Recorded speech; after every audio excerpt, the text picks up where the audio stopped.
Dab one meeting for the month. If this is your first time here, if you're listening online and you would like to speak and are not a part of the agenda, there will be an opportunity later to do that. Just disclosure, the chair of Dab one. We're gonna go ahead and call this meeting to order with an approval of the agenda for today's meeting without unless there are any objections. Hearing no objections, approval of minutes, any edits or updates for the June 6th, 2026 meeting. Right, hearing none, we're gonna approve the minutes without objection and immediately enter into staff reports with Officer Stark. Please, thank you, sir. Moving along. Start you off and project your voice so that the folks who are listening online can hear you. Good for guys, quiet mumbles. All right, I'm Officer Stark with the Wichita Police Department. I work at Patrol North CP. So I'll run down the stats, start concerns, and community engagement, and then any questions at the end as usual. So homicide, the District 1, we had 0. We had 1 last month, so we're down 1. Rapes at 5, we're down from 9. That's a 44% decrease. Aggravated assaults, we're at 52, up 2, but citywide, they're down overall. Robberies, commercial and person, 0 commercial robberies, 9 person robberies, that's down 1, 9's the same. Burglaries, non-residents versus residents, 15 and 29. 15 stayed the same for non-residential burglaries. 29 is up from the 22. Larceny thefts, 98 is up from 82. So we have a 20% increase in larcenies, which is just your thefts. And then larceny autos are up from 84 to 64, 45% increase. And auto theft stayed at 35. And then 26 arrests were made, that's down from 27 last month. So significant takeaway from that is our larceny autos are up quite a bit. That just means that people are leaving stuff in their cars again. So Patrol North has seen an increase in those over the summer. So this is your always friendly reminder to take all your stuff in with you. A lot of the houses in these neighborhoods don't have garages, so you leave your car outside. That leaves it susceptible to larceny. So just take all your stuff in. Lock your doors, be diligent, your neighbors leaving stuff in the car, just remind them as well. Be a good neighbor and let them know, hey, take your stuff in because we don't want stuff taken.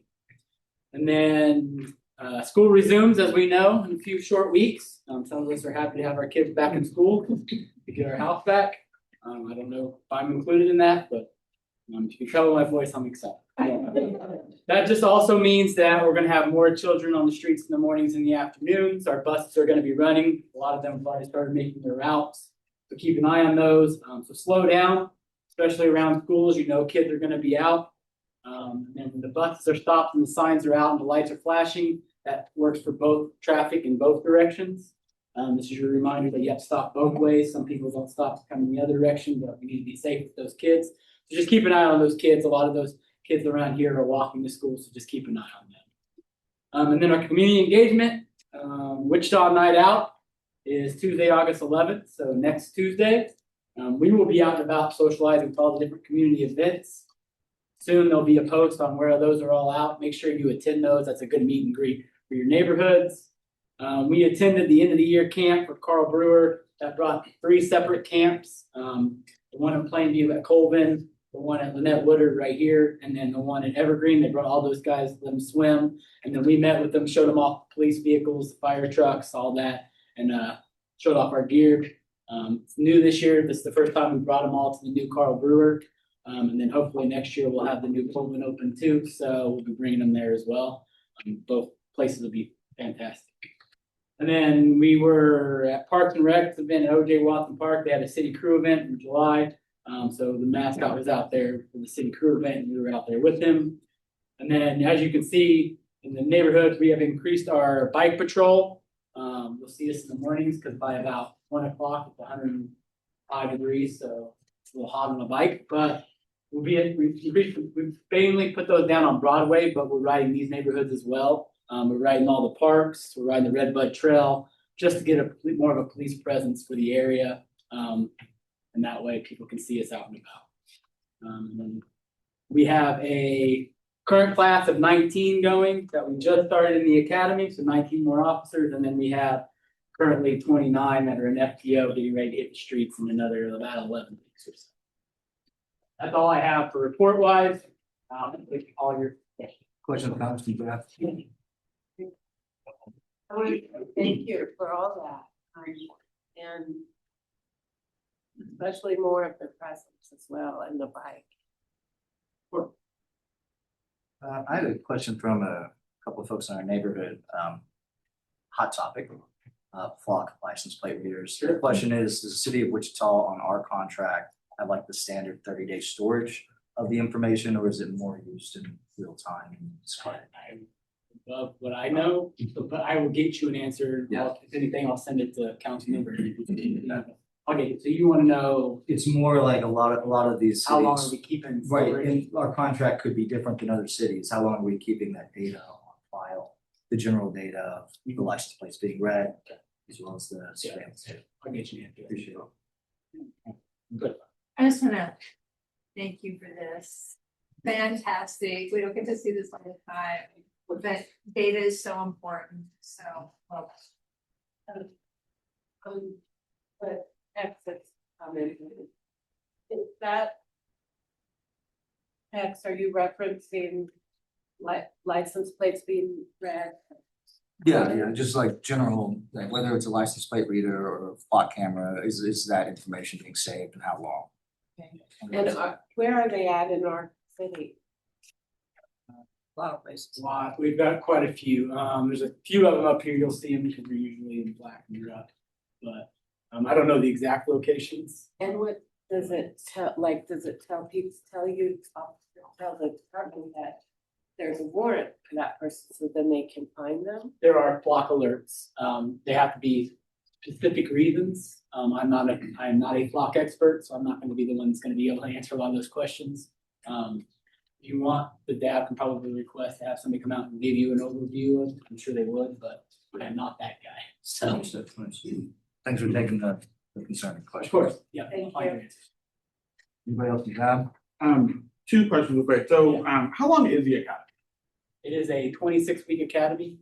It shifted a little bit since I was in it 20 years ago, but it's all KLATC heavy base in the front now, and then our city stuff comes at the end, but it's 26 weeks, followed by 12 weeks of field training, which you're out. And then, on this visual, do we know what, or where we can find how this compares to the rest of the city? Those crime maps are all going to be on the WPD Okay. page, so, and they'll break them down. That's probably just District 1, I believe, but they have a citywide, and I believe our Facebook page actually just posted all of our numbers for the city Oh, perfect. for Okay. the last. And it also has, if you see, it probably has year to date. Yeah. And stuff like that on there, so they'll have that for the city. Thank you. Yeah. Any members of the public, comment or questions, please? Thank you, being here, Officer. Appreciate you. Appreciate you. Have a good night. You too. Next up, fire department. Party, I gotta go first. Thank you for being here.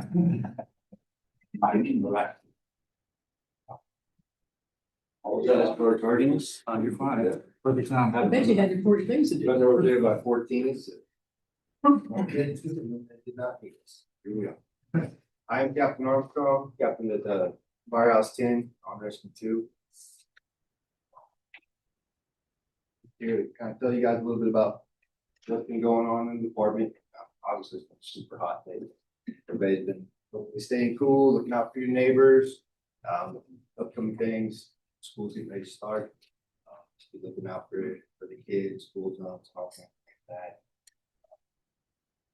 We got a lot getting ready to happen here, the end of this month, but, one of the things we just, our training department. They give me some of the numbers, and I'm not sure if you guys have any detail, we're around $1,500 for our 1,500 training hours for the last few months, with all our members, just at the company level up at our house. Also, we got around 250 hours there at the regional training center.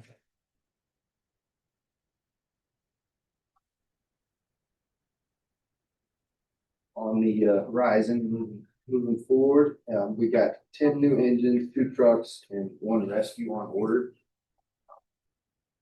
Those, we had our first truck delivered in April, and that's now currently in service, and that's truck 6 at Firehouse 8. And for our district, we could rescue the new rescue. And the remaining of the other two are expected for delivery in 2027. The recent firehouses that we had, WFT stations were 8, 14, 16, and 17. They all welcomed new apparatus to the floor in a pushing ceremony. I don't know if anybody's ever heard of that or you guys saw some of that on social media. They're pushing in the rig. Okay. A little bit of background on that. The ceremony, the Wichita Fire Department, founded in 1886, looked very different in the early years. After fighting fires, firefighters had to unbridled cool and care for the horses that pulled the horse-drawn hose wagons, and steamers. Because the horses cannot walk backward, the carriages had to be pushed in by hand, requiring the entire company to work together and return to great service. So today, firefighters honor those fundamental years of ceremonial equipment with the new vehicles. So that's what you saw on some of those social media. So just kind of cool thing, trying to carry on that traditions. Also, there's in July, bid for the 23rd firehouse 23. Go to purchasing on July 10th. And then once construction begins on 23, the design and replacement for stations 8 and 15 will be in play.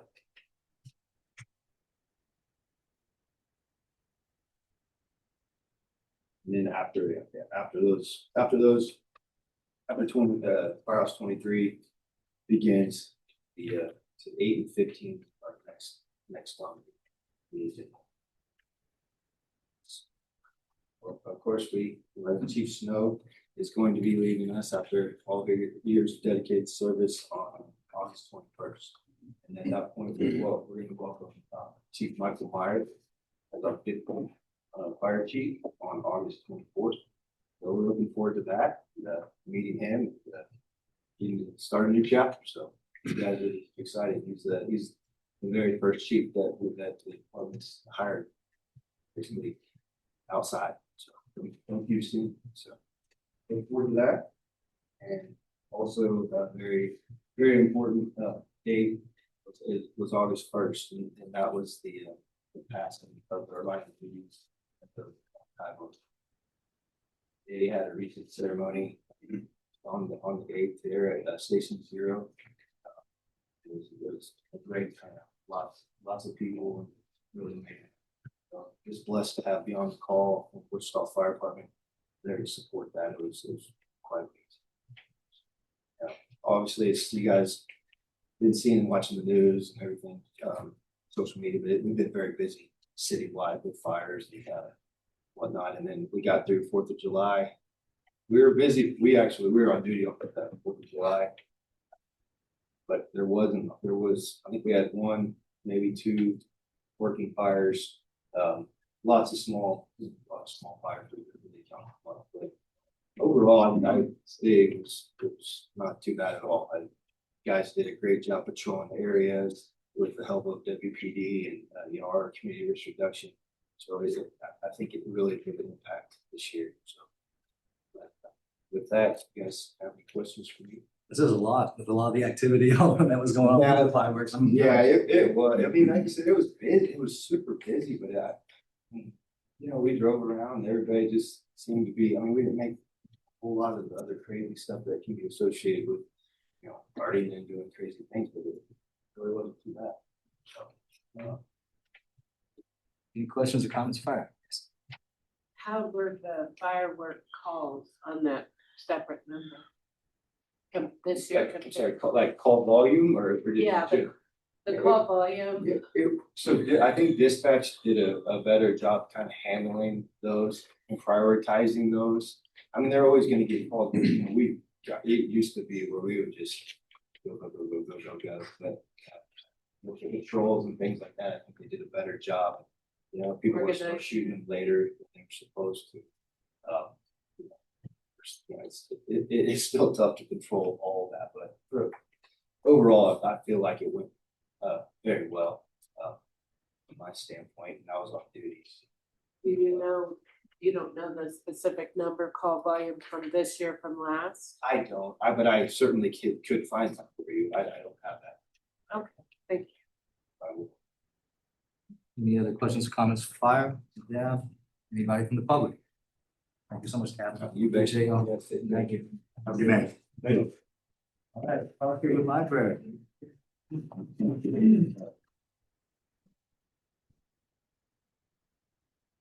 Hi, everyone. I'm Parker Daniel, Community Services Librarian for Maya Angelou Northeast Branch Library.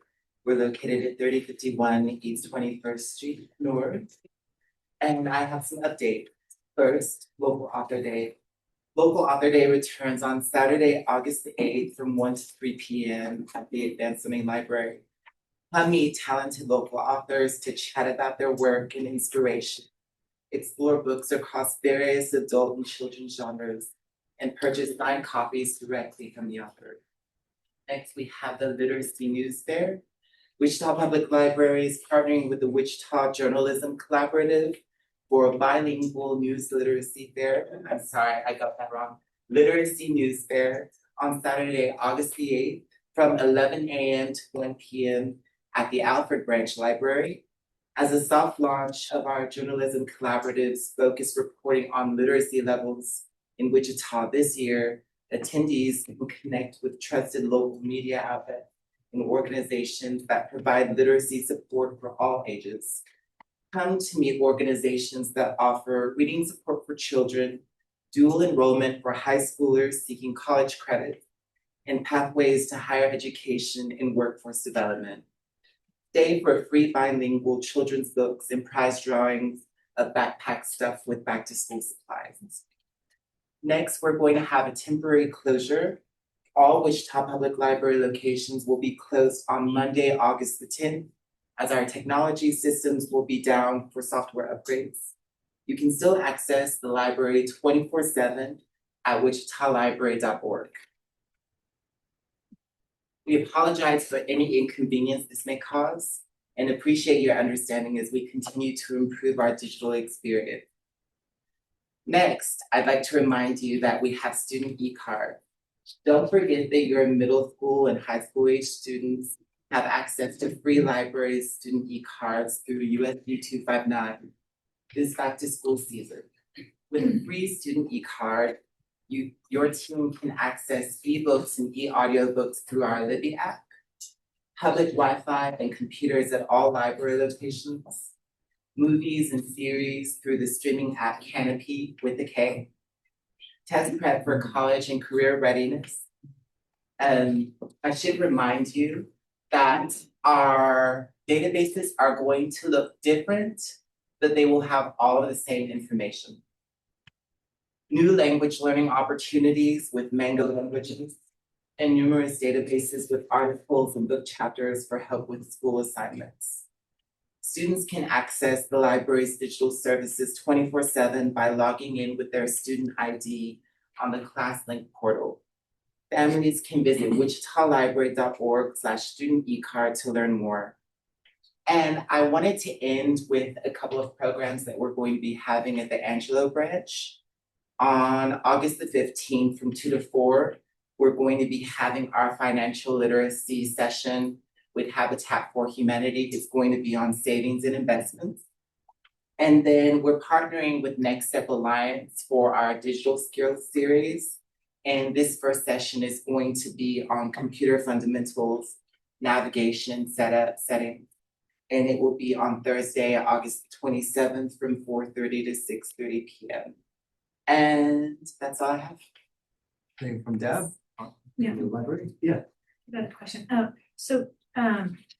Parker, the student e-cards, these services that you've listed there, are those only for people that have the e-card, or is it anybody who has a library card, like if the parent has the card, can you still access these? Yes, these Okay. services are available for any card holder. Okay, so thank you. I forget, how much are the e-cards? So all of our cards are free. The only reason you would need to pay for a card is if you were replacing your card, and then it's $2. Anybody else? Public? Thank you so much. Thank you. Moving on, Parks and Rec.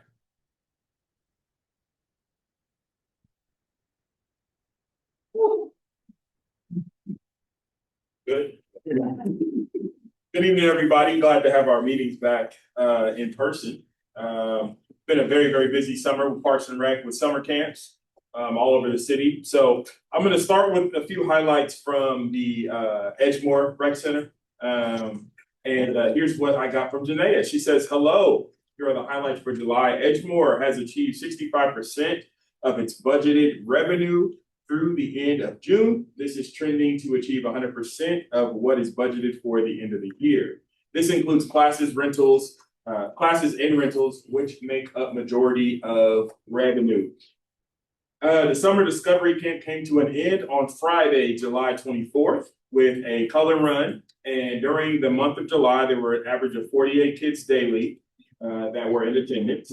Some of the field trips the kids went on in July were Derby Movie Theater, Urban Air, Exploration Place, Wellington Aquatic Center, and Ziggy's Pizza. The kids also visited several of the city of Wichita pools throughout the month. Several of our on-site presenter groups that visited the kids throughout the summer include Mid-American Credit Union, MHA, and Arts Partners. Which is the Mental Health Association, and our partners. This provides kids opportunity to be creative, learn about money management, and talk about personal issues and peer situations. The kids had a blast this summer, and several parents mentioned that they would bring their children back next summer. The fall session registration begins on today, and printed evolved guides will be available in our rec centers by next week. So that's for Edgemore. I don't have an update from Carl Brewer, and then I'll give you the update on Lynette Woodard. So this year we had our biggest camp.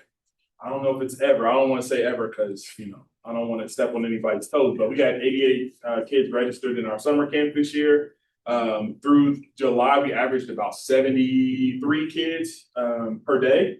And I got a lot of really good feedback. It was a learning summer for myself and some of my staff with that amount of kids. The last 2 weeks of camp, we averaged about 50 kids a day. But it was a pretty amazing year. We had a lot of activity. We had the same people come and help us out over here. Mid-American Credit Union actually did a kind of a bazaar day where they had talked to the kids about a business that they wanted to run, a business plan. And then they sold things in here in this room, and they had parents come and people who were coming in the building come and spend some money. I think, did you stop by? Did you get you some Skittles that day? I did not. Okay, no, I don't know. But no, they were selling a little bit of everything. The limeade was really, really good from one of our students. And so that was an awesome thing that they did. Mental health did a lot of really, really good stuff with the kids. And you could kind of see like the things that they were learning in mental health that they were putting them into practice, just taking a breath before you make a decision and thinking about the repercussions of what you do in your actions. Also, we're adding some new programs for this year. So when you look on the fall schedule, it won't just be the same old, same old. I actually have Miss Kimberly Davis. She's actually we're doing a soft launch on her ballet and tap classes. And so we're going to have those here in the Atwater Center. She's got some going on here. So you'll see that there's 4 different classes with 4 different sets of ages, goes up to age 12. And then if there's adults that do want to learn, she's open to doing some privates as well.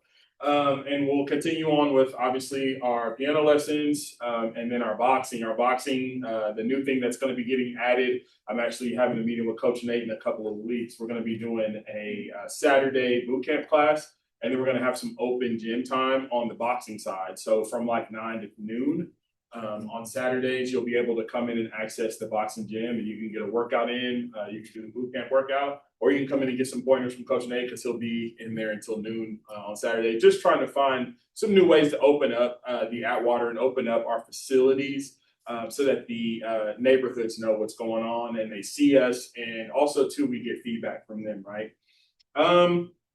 And then finally, I was actually out of town this past week, but we did put on a theater workshop. Andrew did High School Musical, and he had 13 sign up, which was awesome. They had a performance on Friday evening, and it was very, very well received. I have pictures and all that I'll be putting in my report for July, but it was absolutely amazing. And he's excited. He wants to do something for Halloween. So he's going to be coming up with something to do for Halloween with the kiddos and putting on a production. I would love to add that. I really want to do a fall festival like some trunk or treat, something like that in the fall, the weekend before Halloween. And so just open up our facilities and really get the community to understand what we do and how we do. I kind of had some back and forth with someone on Facebook about how Lynette Woodard's always closed. And I'm like, no, we're not closed. Like, and I was just talking to them about things, and there was some misinformation that they had that we were charging.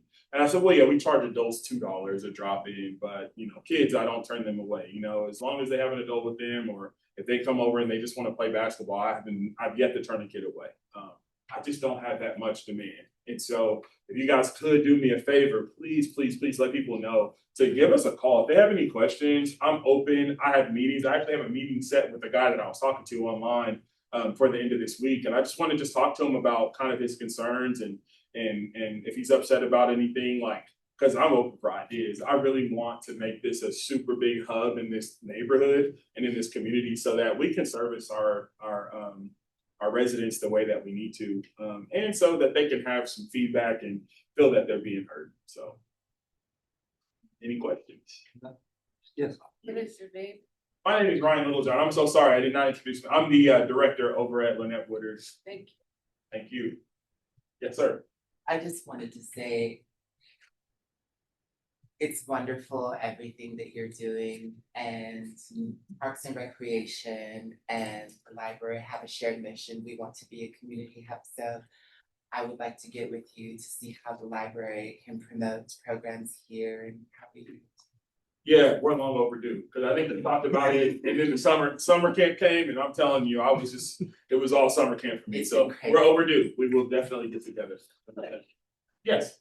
I mean, I saw that conversation. I knew that you guys were always open. I've had to send my nephews here because Yeah. at one point this was the only place they could go for Right. the summer. But when their camps are here and open, does that kind of limit some of those resources So that yeah, kids have access to? with KDHE, I shut down the building for camp. So our camp runs from 10 a.m. to 5 p.m. I shut the buildings down from that. I did have some open gym times on Wednesdays and Thursdays in the whole month of July from 5:30 to 8:30 at night. And I did have some people come and participate in that, but yeah, it is limited. And also too, when we have programs, obviously, you know, our gym is used for programs, but something else we're going to be doing starting in September is this building is going to start being rented out. So I have some dance people that want to rent the L state.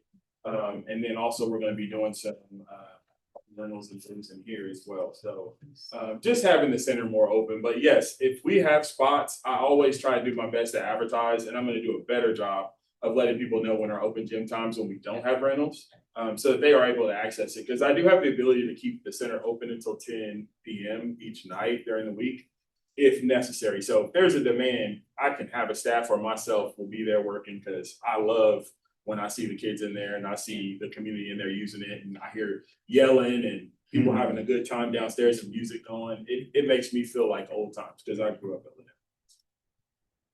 But did great work though. Keep doing it. Absolutely. Just keep spreading the word, I promise. And I'm always open for a conversation. In person, the phone, however you want to do it. Is there still one-on-one boxing classes, you know? Yeah, we do. We still have private boxing classes as well. So all you do is call me, and then I get your number over to Coach Nate, and he gets you booked. And yeah, we're looking to really blow that thing up. My kids love it. Actually, they're both in the youth boxing program. Do the different places like Atwater, Lynette, do they all have like their own like social media page, or is it just a Parks and Rec page? It's just Parks and Rec. So what I do is I try and do my best. Follow me on Facebook, Ryan Littlejohn. But I try and do my best of promoting what we're doing, not only at Lynette Woodard, but at all the parks, and try to repost what the city posts. Shanna does a great job with getting information out about what we're doing, and we all kind of take turns. But I submit so much to her, and there'll be more that's coming. But yeah, it's only just the Parks and Rec page that we use, but I do use my personal page quite a bit. So if you want to follow me, I promise you I don't have anything crazy on there. I talk a lot about work on there, so you can follow me and you can know everything that's going on with Lynette Woodard. You will not miss a thing. Thank you so All much. right, thank you so much. Thank you. Have a good one.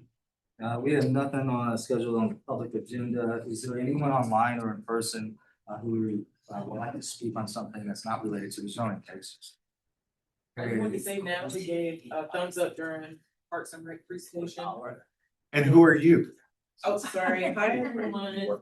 My name is Honesty Barrett. I am the new management fellow working in the city manager's office. I'll be staffing this desk. So thank you so much for having me. Thank you. Welcome. Thank you. We're gonna go ahead and move to new business. Gary Johnson, water reuse.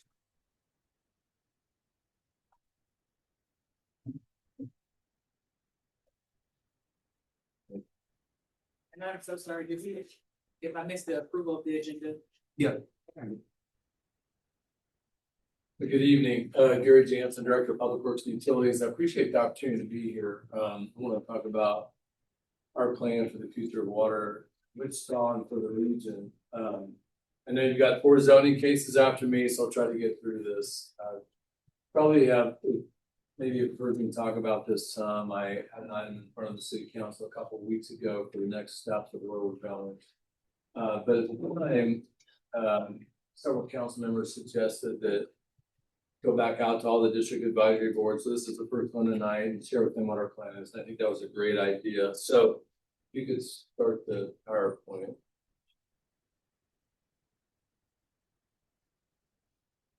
I have a couple of minutes at the end of this. I'd like to share an update with you on our water treatment plan also. So I think all of you are aware of the impacts we had of pretty historic drought on our region, especially through 2023 and 2024. And as a result of that, we started down the path of developing a water reuse master plan. And I'll talk more about what this whole notion of water reuse talks about. But we want to find a way to create a sustainable water supply for our community in the region. We provide water to 17% of the state's population. This plan looks at the idea of recycling and reuse of our existing water supply. That includes development of state regulations, which I'll talk about here in a moment. Public engagement is very critical to this plan moving forward. That's why I'm here tonight. That's why I've been talking to a lot of community groups. We're also looking at short and long-term funding. And then one of the exciting parts about this, I'll talk about at the end of this presentation, we're moving forward with the pilot project to help prove out this concept of water reuse. Next slide. Just to talk about kind of what it is that we do and where we've been down this path. We've done a lot of conservation as we were going through the drought and as we look to take the next steps forward. So we provide water to 500,000 people in the region. That's 1 in every 6 Kansans gets water from us. That includes Wichita. We have 11 wholesale customers. That's 8 neighboring cities, 3 rural water districts, as well as McConnell Air Force Base. Derby and Valley Center are currently building water treatment plants. They're using water rights that they had previously held, which is a good thing. That creates more water for our region that provides better long-term conservation. Next slide. So I would like to show this as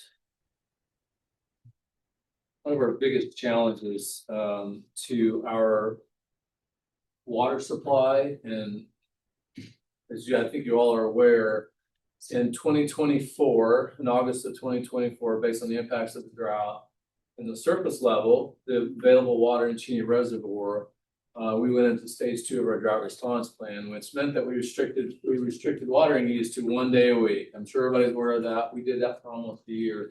It worked. I think it worked well. I know it was a challenge. It was starting to impact businesses. It was starting to have create some real stresses for those people in the landscape industry, but it kept us in a good place moving forward for our region. And what I just want to show is if you look at this line, this is the level of Cheney Reservoir starting in 2011 to basically to where we're at now. And you can see the unpredictability of this, right? And this is dependent on precipitation. This is dependent on inflow coming into the reservoir.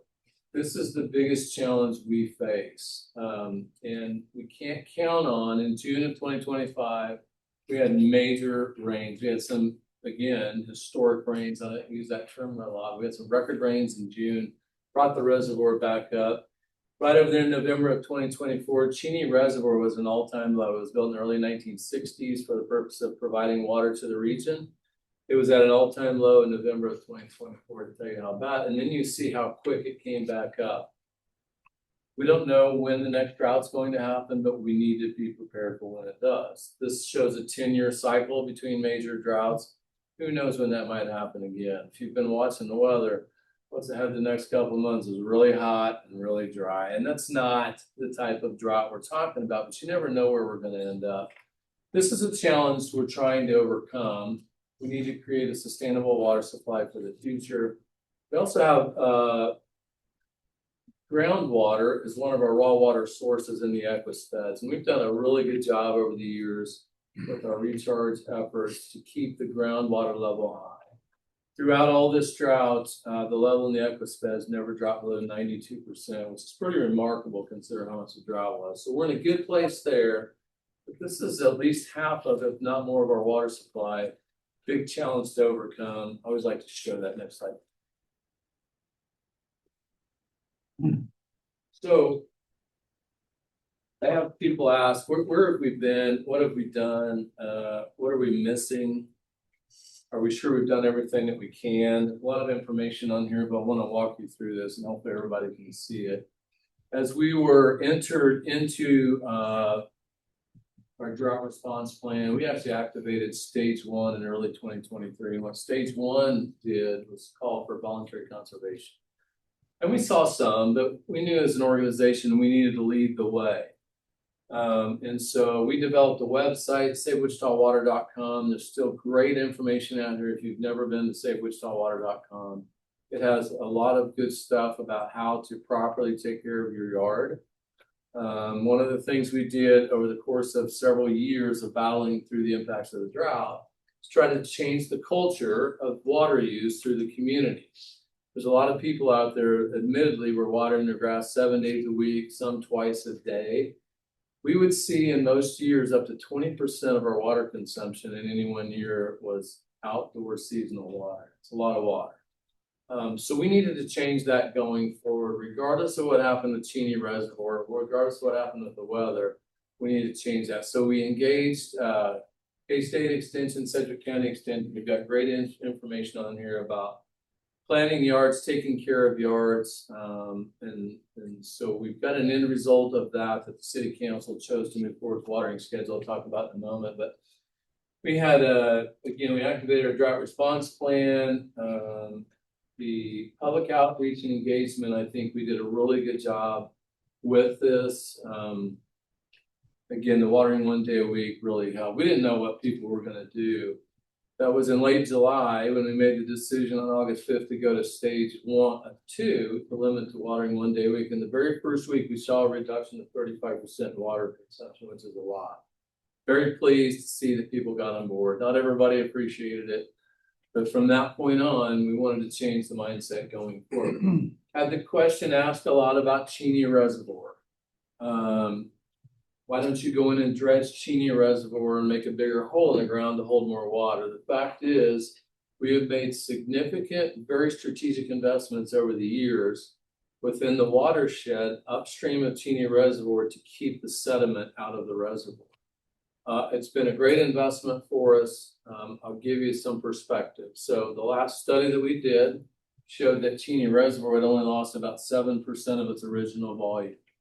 If you're familiar with Tuttle Creek in the Manhattan area, it has lost over 50% of its original volume to sedimentation. That is a huge loss in the ability to contain water for a region, especially our size. So we're in a really good place. So dredging is hugely expensive. You got to find a place to take the material. We did an estimate of dredging Cheney Reservoir. We got to $100 million, and you only gained 30 additional days of water. So good question that people have asked. Really not viable for us.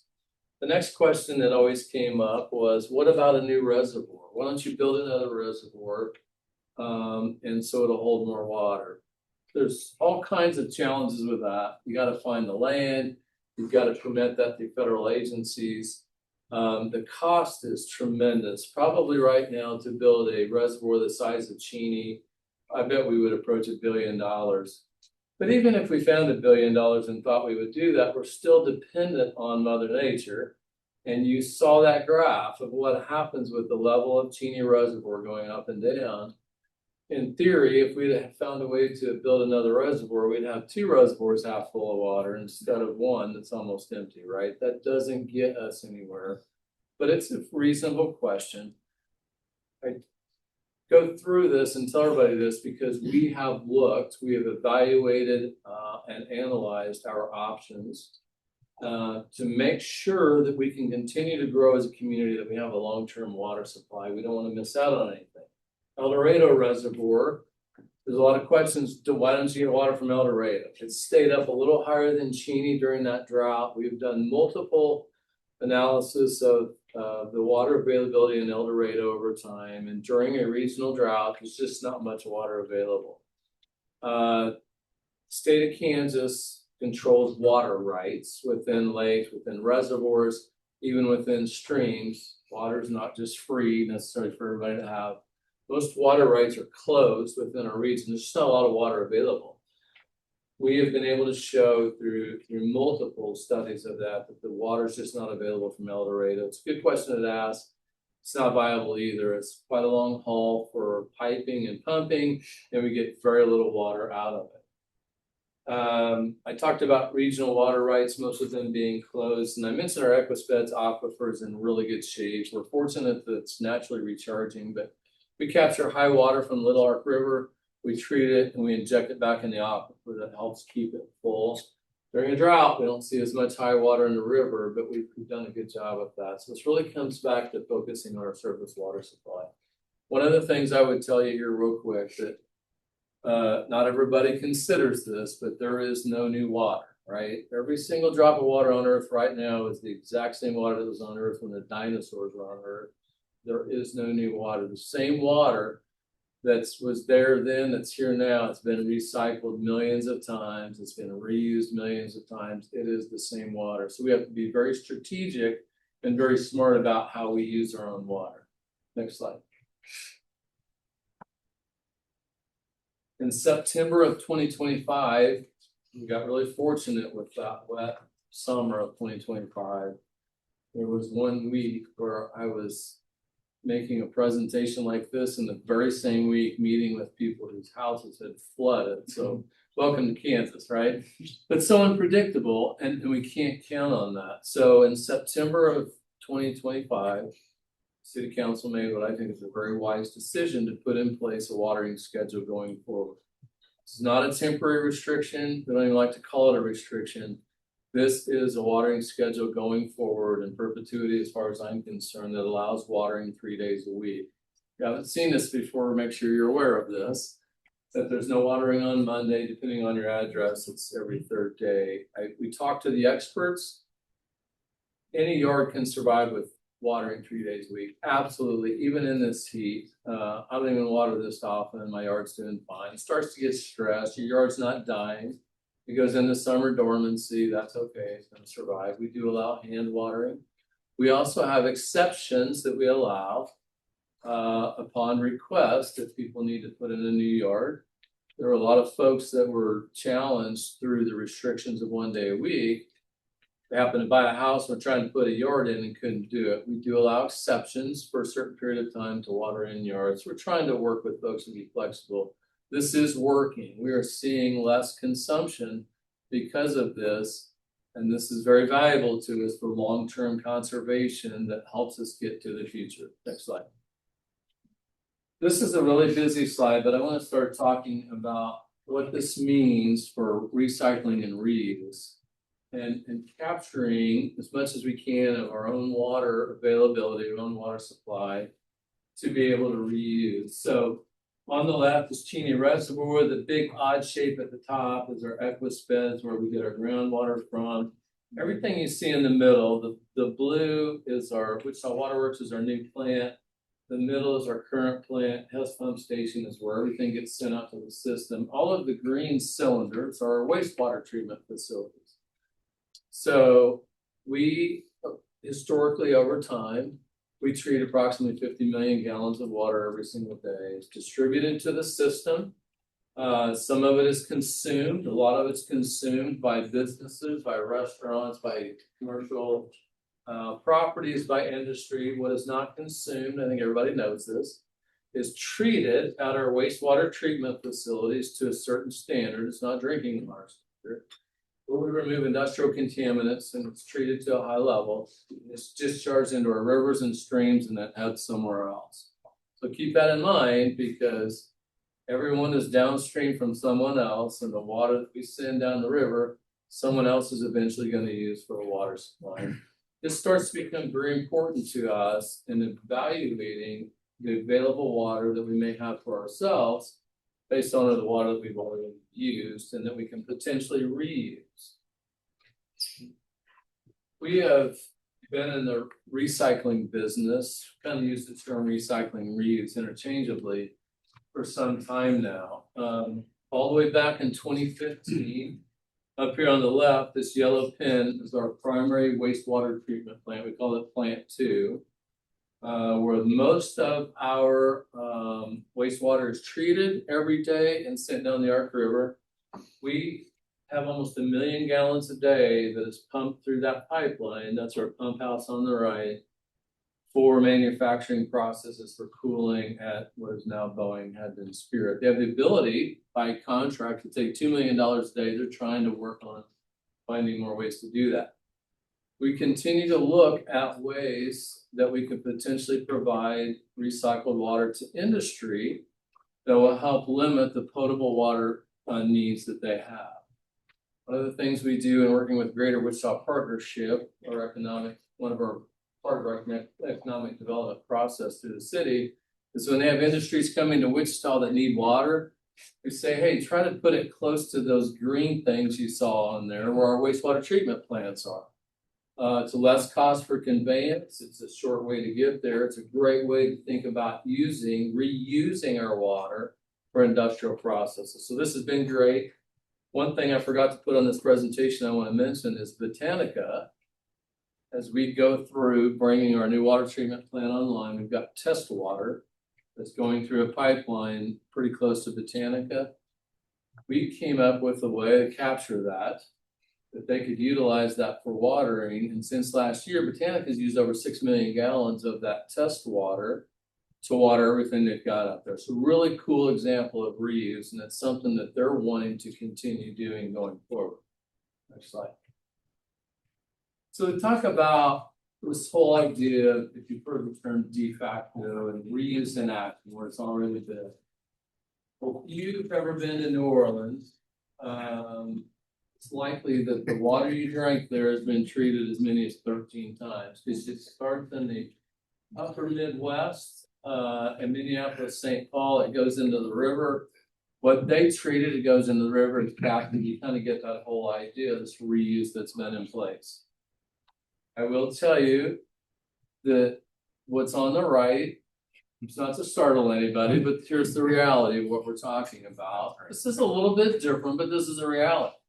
NASA has been in the reuse and recycling water business for years on the International Space Station. It's kind of a cool video if you ever want to watch.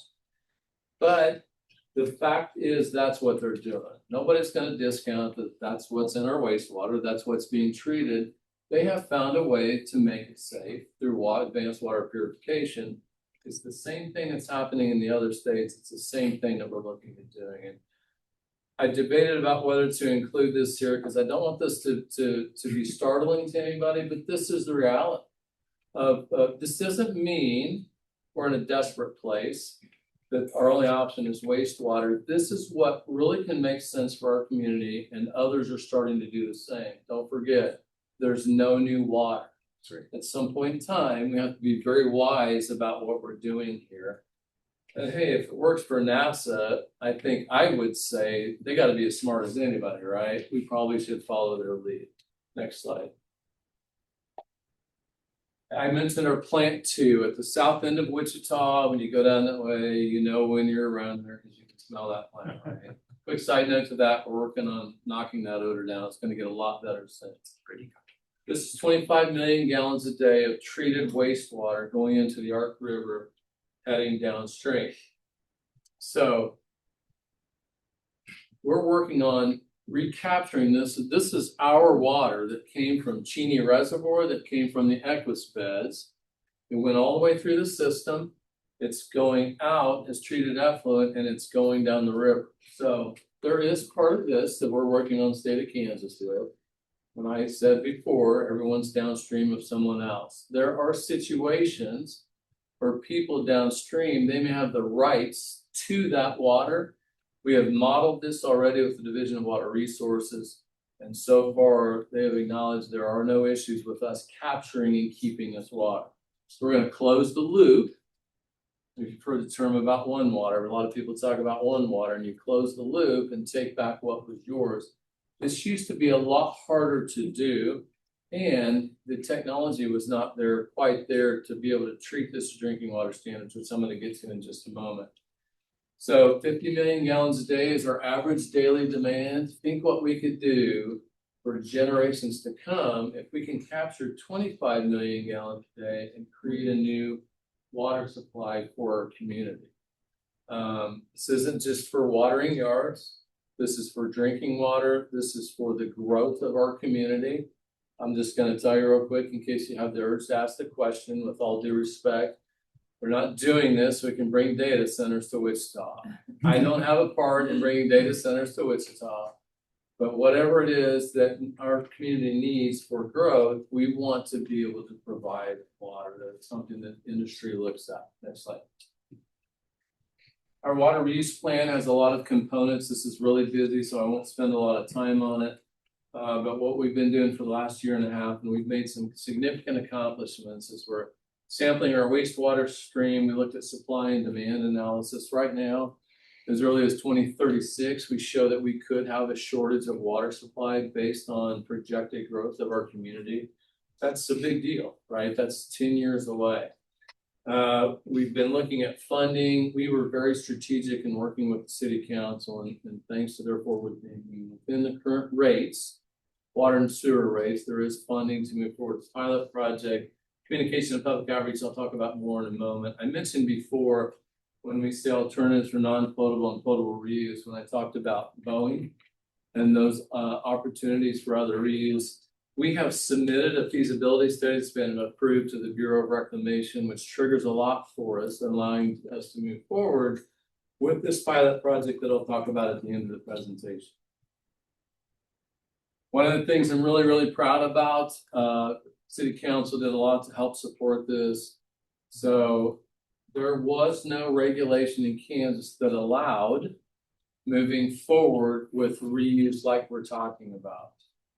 5 or 6 states now have regulations in place, but what they had to do was first get statute that allows you to move forward and consider this idea of reuse for a public water supply.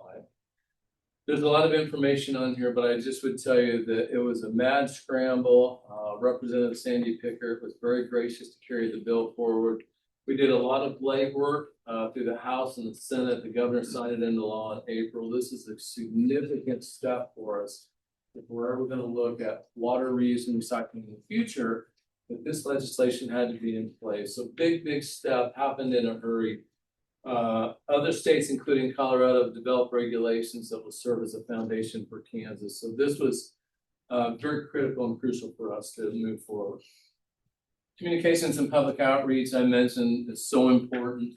Last year, I started talking to a lot of groups, the Rotaries.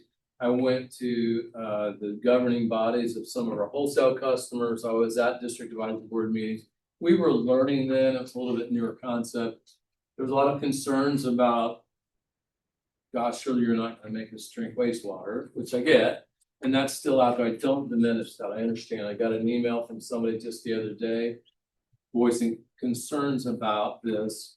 This is why we're doing this. This is why we're talking about what technology looks like now, what advancements have done. That's why we talk about what NASA has done. We've got a website. Part of our website is dedicated just to reuse, and it continues to be updated. I mentioned presentations to DAB start tonight. Additional public outreach and engagement continues to be developed. We made contact with Exploration Place, and they jumped on board right away and said, we want to be a part of this. I actually saw a draft film they put together that was really, really cool, and it captures a lot of what I've talked to you about tonight. and the challenges we have. They plan to get that film, I call it a film, it's probably 4 minutes long. If you've ever been to Exploration Place, you know they've got the IMAX Dome Theater. They're gonna plan to show it at some point in time when they're showing the movies. Really cool. Exploration Place is expecting to get over 600,000 visitors this year. That's a lot of people to reach out to. They're also working on an exhibit that would talk about this whole notion of water reuse. While I'm on this slide, I would just say real quick, if anybody here has got a group that would like to hear about this, I go out and talk to neighborhood groups and people's homes anywhere. I'd love to spread the word. Let me know. My contact information is easy to find. I'd be happy to come talk to you. Next slide. I won't spend a lot of time on this, but I just wanted to talk about reuse and potable reuse and what this means and what other states have done. So we'll start on the top box. There's a difference between indirect and direct. Both of them require going through the same effort. It required regulation. It will require developing. It required legislation. It requires developing regulation. We're working with KDAT on developing regulation. But if you start up there at plant 2, you saw that picture of 25 million gallons a day going to the river. Some portion of that goes through advanced water treatment facility, which I'm going to show you in a moment. A lot of cool technology. I can't explain to you in detail, but you'll get the picture in a moment. One of our options is, you think about the idea, let's pump it out to Cheney Reservoir and keep Cheney full. It's 37 miles between that plant and Cheney Reservoir. That's a long haul. It's not that it can't be done. We've got pipelines coming from Cheney already. It's pretty expensive. One of our challenges is what happens during a wet year and Cheney stays pretty full. So you've got somewhat of a stranded investment. We would have to really change how we manage our water supplies. It could be done. We haven't taken this off the tape. This feels a lot better to most people, and I get it, that you send that water to Cheney Reservoir first. You get this environmental buffer. It comes back to our water treatment plant, then it's distributed to the system. This is what's happening in California and other states that have needed to do this sooner. So they're augmenting their water supply. They're sending that water back to the reservoirs, they're sending it back to their aquifers, and it works pretty good. That's an option. That's costly, but that's not the only reason that that's a challenge. Direct potable reuse, which we think probably is going to make more sense eventually in Wichita, is more of going direct to the system. Again, we start at plant 2, advanced water purification. It's blended. Here's what's important is it's not going directly from there into the system for people to use. It goes through our water treatment plant and it's blended with our raw water supply, whether it's from Cheney, whether it's from the Equisbed, whether it's both. It's blended. It's all treated again, and then it goes out to the system. So we've got multiple barriers in place that we think that makes this very viable. We are looking at all of these options and hoping to move. All of this is expensive, even direct potable reuse. One of the things we're doing with this planning effort is looking at the return on investment to the community and looking for options to fund this long term. A lot of it has to come from the ratepayer base. We've got a lot that people are funding now at the water treatment plant, our sewer treatment plant improvements, but we're looking at the future and see how it's fit. And obviously, we're always looking for federal funding opportunities also. There's a lot of stuff on here. I couldn't explain this technology if I tried because this is not my area of expertise, but I've understood enough to know. So this is what the advanced water purification process looks like, and it's multi-barrier. So there's filtration, there's multiple types of filtration with those disc filters, with ultrafiltration, which is the second barrier. It starts to remove and deal with the human pathogens. Obviously, that's where the concerns are, right? We deal now really well with industrial contaminants. We have an industrial pre-treatment program that most industries in Wichita have to remove the contaminants before it even goes into our sewer system. This helps takes care of the whole human pathogen part. Reverse osmosis is a third barrier to get 99% TOC reduction. When we get into the ultraviolet advanced oxidation process, There's a fourth barrier, it deals with trace organics. And then we even get to what we call granular activated carbon filtration for taking out the remaining. It starts to deal with emerging contaminants. And then there's even a potential fifth barrier, but there's multi-barrier. So people have used the term over the years when they talk about this, they call it toilet to tap. You've probably heard that. It's the stigma that's out there. I get it. What those who've been successful in the industry of moving this forward, they say, let's talk about toilet to treatment, to treatment, treatment to treatment to tap, right? And that's not trying to fool anybody, and that's not trying to pull the wool over your eyes. That is the reality. This has become a proven process in other states. El Paso, Texas is moving forward with a direct potable facility right now. We expect to have online in a couple of years that they will be providing potable drinking water to their community in the same way. Big Spring, Texas already has a facility in place. Colorado, Arizona are working on facilities, and now we're on the map to try to move forward also. Next slide. These next slides I won't spend a lot of time on, but this is what our pilot project will look like. We're going to build a pilot project on the site of Plant 2. What this is going to help us do is work with the regulators, Kansas Department of Health and Environment, to prove this process out based on what is in our wastewater. It's going to help us validate the process. It's going to help us show the public, the elected officials. I hope at some point in time we bring all the district advisory boards down here to see this pilot project. It shows you a small scale of how this can work. Next slide. This is a very similar pilot project in California. They have the availability to leave this stuff outside because of the weather. We obviously have to put it in containers. But this walks you through, you can just keep going. You can keep going the processes I talked about. Very high tech. This is advanced water purification. This water, keep going for more slides. Stay right there. After this water has been treated, in fact, and Exploration Places video talks about this. The water is so clean, it has to be remineralized, if that makes sense, because so much has been removed from it. There's things like calcium that have to be reintroduced to the water. So the water that's coming out of this process is cleaner than the water that's coming out of a water treatment plant now. We want to be able to do this so that we can bring classes down here, school kids, anybody who wants to see what this is about and understand this. We'll have an education center down there, a trailer. This is just an example from elsewhere where folks can hear about how this works and why we think it works.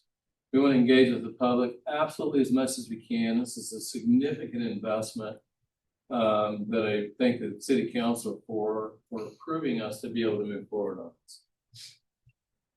Getting to the last few slides, thank you for bearing with me. So this really shows what the future can look like in securing Wichita's water future. And what it does is it shows both indirect and direct. So if you start on the right, we'll call that our combined water sources, Cheney and Equispez. If you follow the dark blue line, what happens now? It goes through the water treatment plant.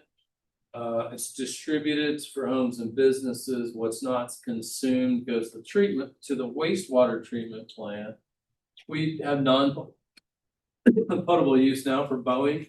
Our park department uses some of our treated wastewater for watering trees and in parks, which works well. Our sewer maintenance guys use it for cleaning pipes, makes sense.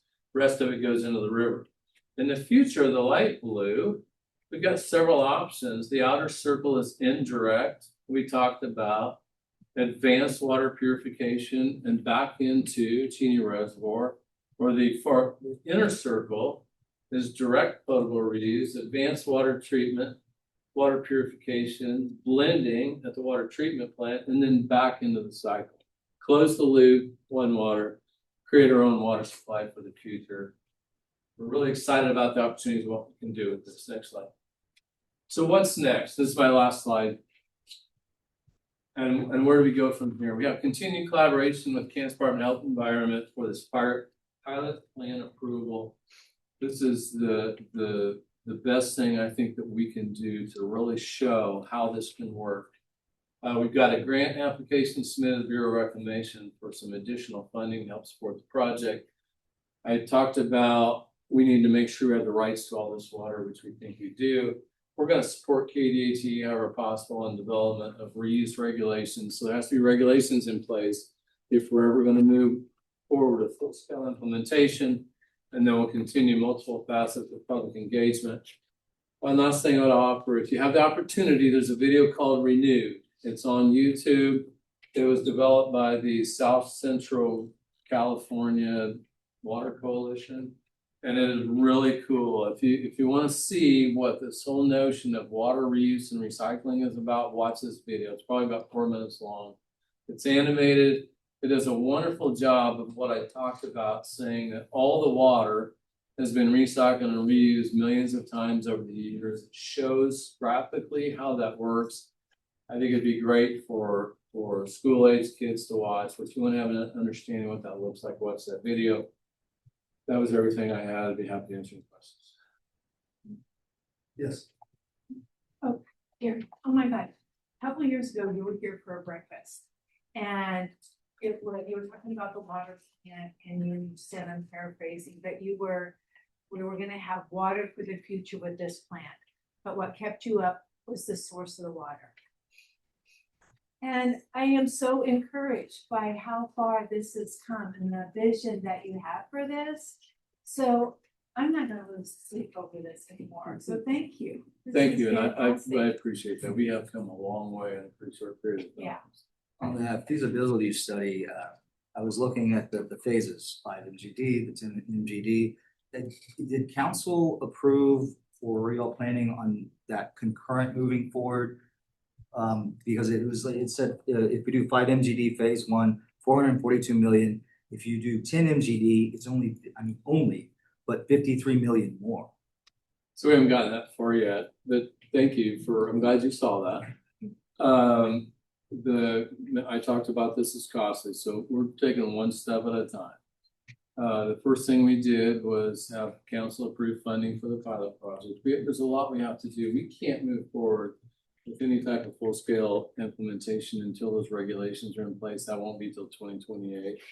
Because of the size of those numbers you talked about, we have not, you hit it on the head. When I first saw those numbers, I said, well, gosh, if we're going to go to the first one, we're going to go to the second one. We'll double.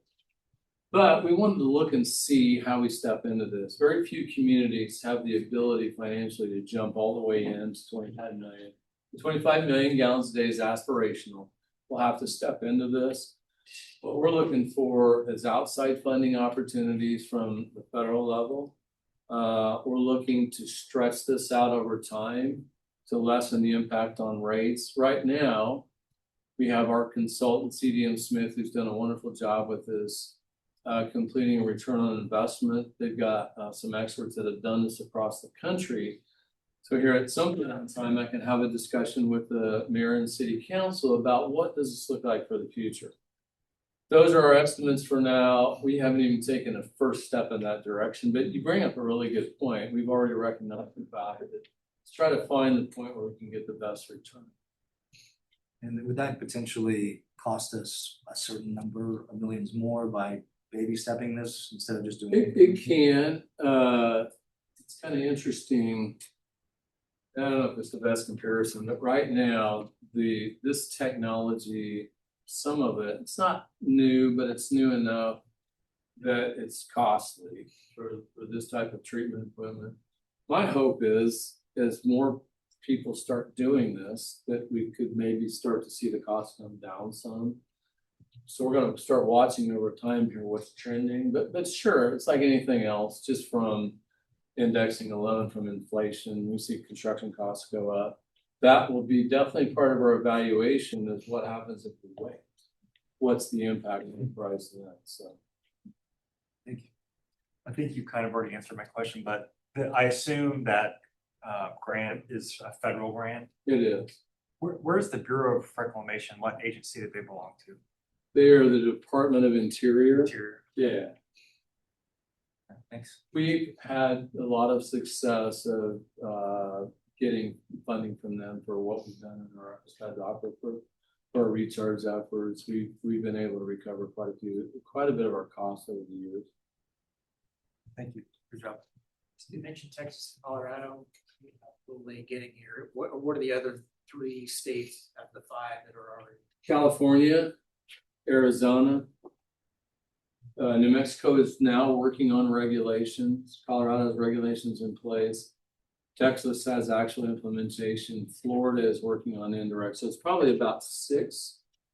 And Kansas joining that list. So it's interesting to hear what's going on. I've had a lot of people reach out because we've had a lot of success getting to the point that we have. And we're fortunate that we were able to get our state legislature behind this. Because when I was in California earlier this year making a presentation about this, I talked to a lot of other communities that have challenges trying to get this to move forward. But we're trying to be as innovative as we can and trying to look for the future. I don't see it at all as a last ditch resort or effort by any means, but there's only so much water out there. I'm here to tell you, this is where the future is going to be for all communities eventually, to be able to reuse the water that they've got. You have to, because there's no new water. And I'm really proud of where we've gotten to, and hopefully we can keep moving things forward. Any questions from Tab? On the House bill, regarding the regulation, and I know I keep saying here we're engaging with them. How far are we as far as engaging the conversations with them, and how far are we into regulations being set? Or are we really going to wait until 2020? No, well, it's not waiting. It's going to take all of the time between now and then. We've got ongoing conversations with them. I mean, for Kansas Department of Health and Environment, KDHE, this is a big lift for them. They're trying to figure out where their resources come from to do this. We've offered to try to be a part of that. So we've got ongoing discussions now to really get that moving. This just became official as the bill again was signed in by the governor in April. So we're still in the beginning stages of discussions. The legislation says that KDHE will have the regulations in place at that point in time, but it will take between now and then. This is a pretty heavy. Is there anyone out, and I'm sorry to not for weather conditions, but is there anyone else in Kansas that is as far as we are in this conversation? No, but this will help others in Kansas. Yes, sir. Thank you for mentioning that. This isn't just for Wichita and the region. Obviously, we're the biggest city. We're one of the biggest water users. That's why we pushed forward on this. I am fortunate that I sit as a member of the Kansas Water Authority, and then also as what was a fairly newly appointed the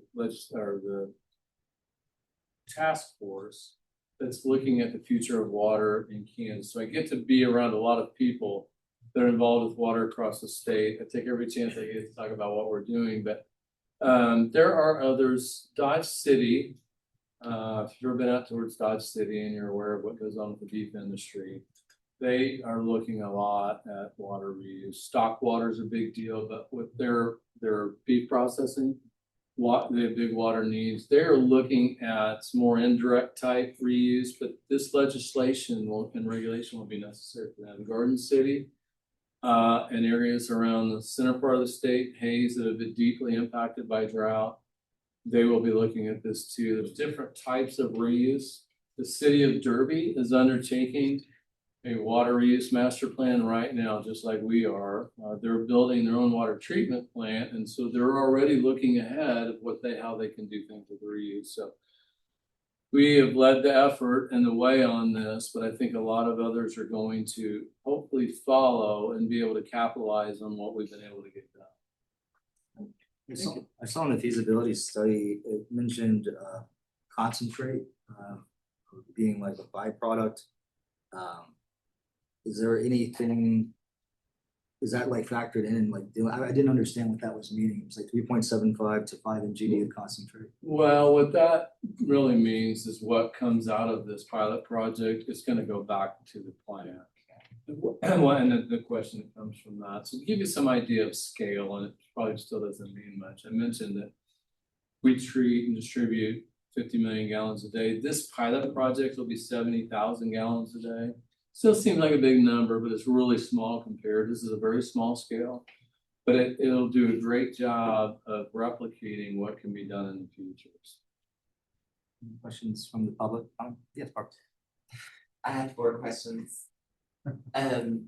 So how can the library and other city departments assist you in your community engagement? Have you looked at incentivizing the adoption of more sustainable infrastructure, like incentivizing homeowners to adopt, I don't know, the routes like they have in Bermuda where they have natural rainwater collection or things like that? Is it possible to extract minerals from the water? Like, is it possible to extract urea from our urine and then use that for other purposes? And yeah. First question before we get involved, libraries to help. I appreciate you asking that. We're working with our communications department and with Jamie Nix and others we're trying to get information out to as many places as we can. Libraries, places like this, neighborhood city halls, rec centers, to really get as much exposure as we can. We haven't figured out what the best plan is, but we're working on that. So there's more. What was the second question? Sorry, I already missed Question that. was, have you looked at incentivizing homeowners Yes. or maybe Great housing and question. community services? So working through our Sustainability Integration Board and through the Wichita Builders Association, we've engaged them quite a bit. Trying to encourage developers. So on a couple of levels, and I'll get to you specific of yours. So I mentioned that during some years, 20% of our water consumption is for outdoor irrigation. We're not unlike other communities. Everybody likes fescue grass, right? Stays a lot greener, gets a lot greener. We have challenged our developers to start building developments where fescue is not required. When we went into drought restrictions, we heard from those who live in that have HOAs and covenants, and I get it. They said, wait a minute. If I only water once a week, my grass turns brown, my HOA is going to fine me. Well, for what it's worth, by the way state law works, HOA covenants don't take precedent over local ordinance. But we didn't want to just take hard and fast line. So we spent a lot of time with HOAs and the HOA management groups, finding ways to collaborate, change the way we look at things. That still needs to be a big part of the discussion of what neighborhoods. We've seen some neighborhoods that have started to change out their commons areas to warm season grass. But we've tried to work with WABA and the Builders Association to do that. But to your point, there's been a discussion about containing rainwater. You know, we do, one of the things we did for conservation, I'll mention real quick, is we have an annual rebate program. Water rebate program. I think it does a really good job, and it is very popular. But you can get a rebate on rain barrels, on rain sensors, any devices in your home that are water smart. You can get a rebate on those. But we're trying to take that a step farther. From the Sustainability Integration Board, they had an idea for basically single home reuse, capturing the water, being able to treat it and reuse it there. I will tell you, when we went into drought restrictions, people got very innovative, and it may not seem like a big deal, but I went and talked to some groups that said, I know when I turn the shower on in the morning, I waste more water than I should. But people that would get pretty sizable buckets to put in their shower, capture all the water before they took a shower and water their plants and flowers with. Great idea. Hopefully they're still doing that. But I think there's things that we can do long term to work with, especially through programs like at libraries, to be able to make sure the best thing we can do is to continue to conserve and not look back. I still get people asking today, Cheney's full, why can't we water 7 days a week? So we're still trying to overcome that. We're still trying to make this an educational process and not a punitive process. So the other part of that, I'll have to get back to you. That's going to be a challenge as far as capturing anything out of that through this process. But I'll look into that. Thank you. What? Go ahead. Thank you. What grants are you recommending the developers? Anything but fescue. We have found on our Because it's. we have found on our city projects, we used to put in Bermuda. Bermuda is so invasive. Anybody's familiar with Bermuda, it's just horrible and it's just the worst thing ever and you can never make it go away and it just spreads. Buffalo is a little harder to establish. Very hardy. I think it looks great. You know, it's not always as green for as long, but that's what we would recommend. But we have other varieties, but around here, as far as availability, buffalo grass, zoysia. Some people have zoysia. It's a real thick, warm season grass too. But we have resources at say wichitawater.com if you're interested. They'll help guide people through what type of yard makes sense. Thank you. Yes, ma'am. So when I'm driving around and I see businesses, especially larger or medium-sized businesses, watering their yards, when their yards are already thick and very green, it just annoys me. And when it's maybe.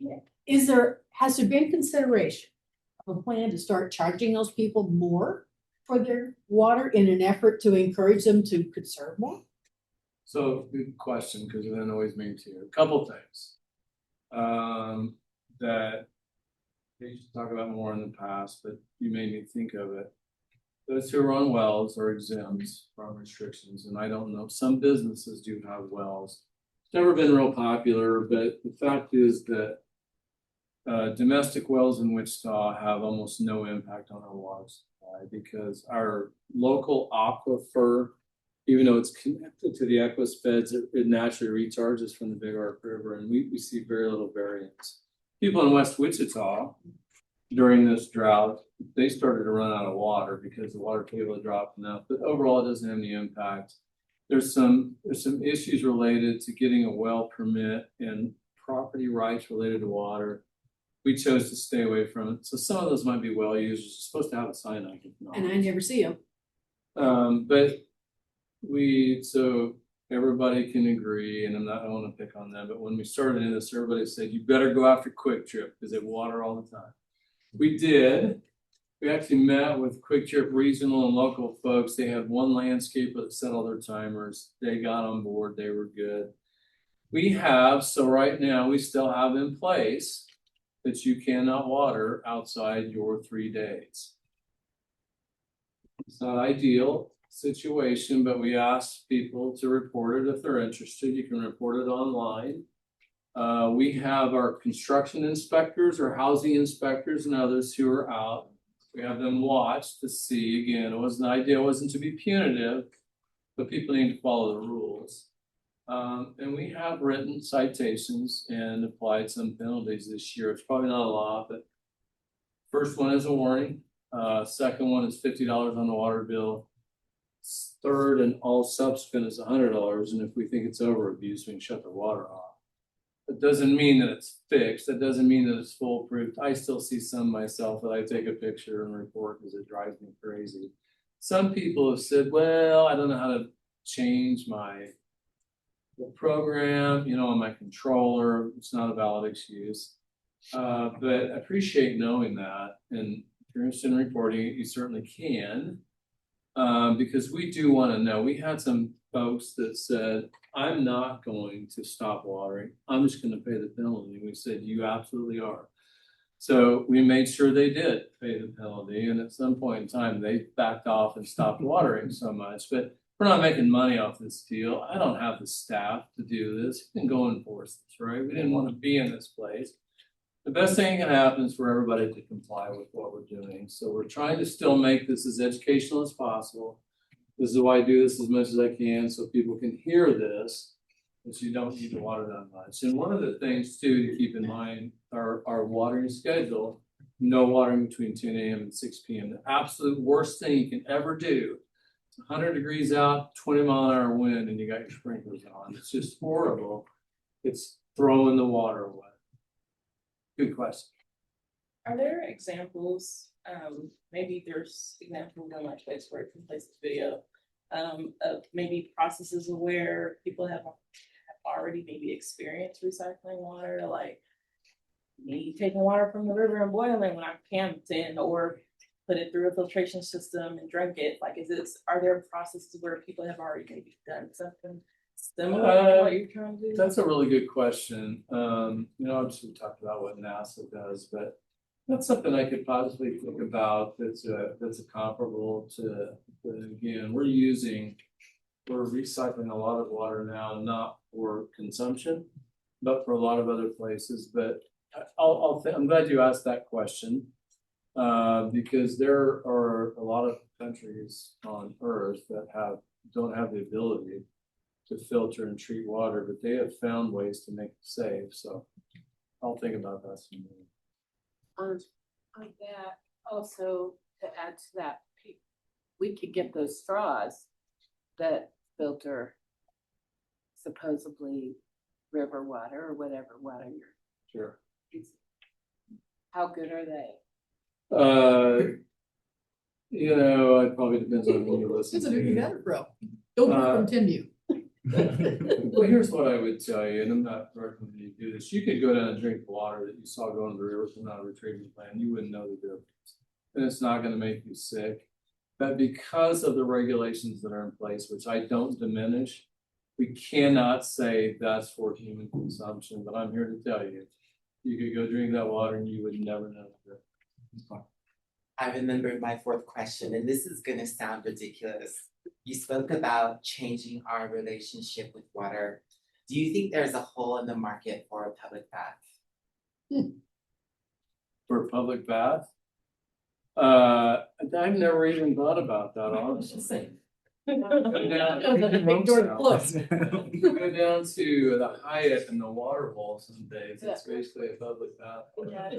I went to the Hot Sulphur Springs in Colorado and it was enchanting. So I'm thinking maybe we could bring that back here. Maybe so. What about it? Sorry, are you done? Yeah. What about an incentive program for these people with huge lush lawns to change over to buffalo grass or something that's less intensive?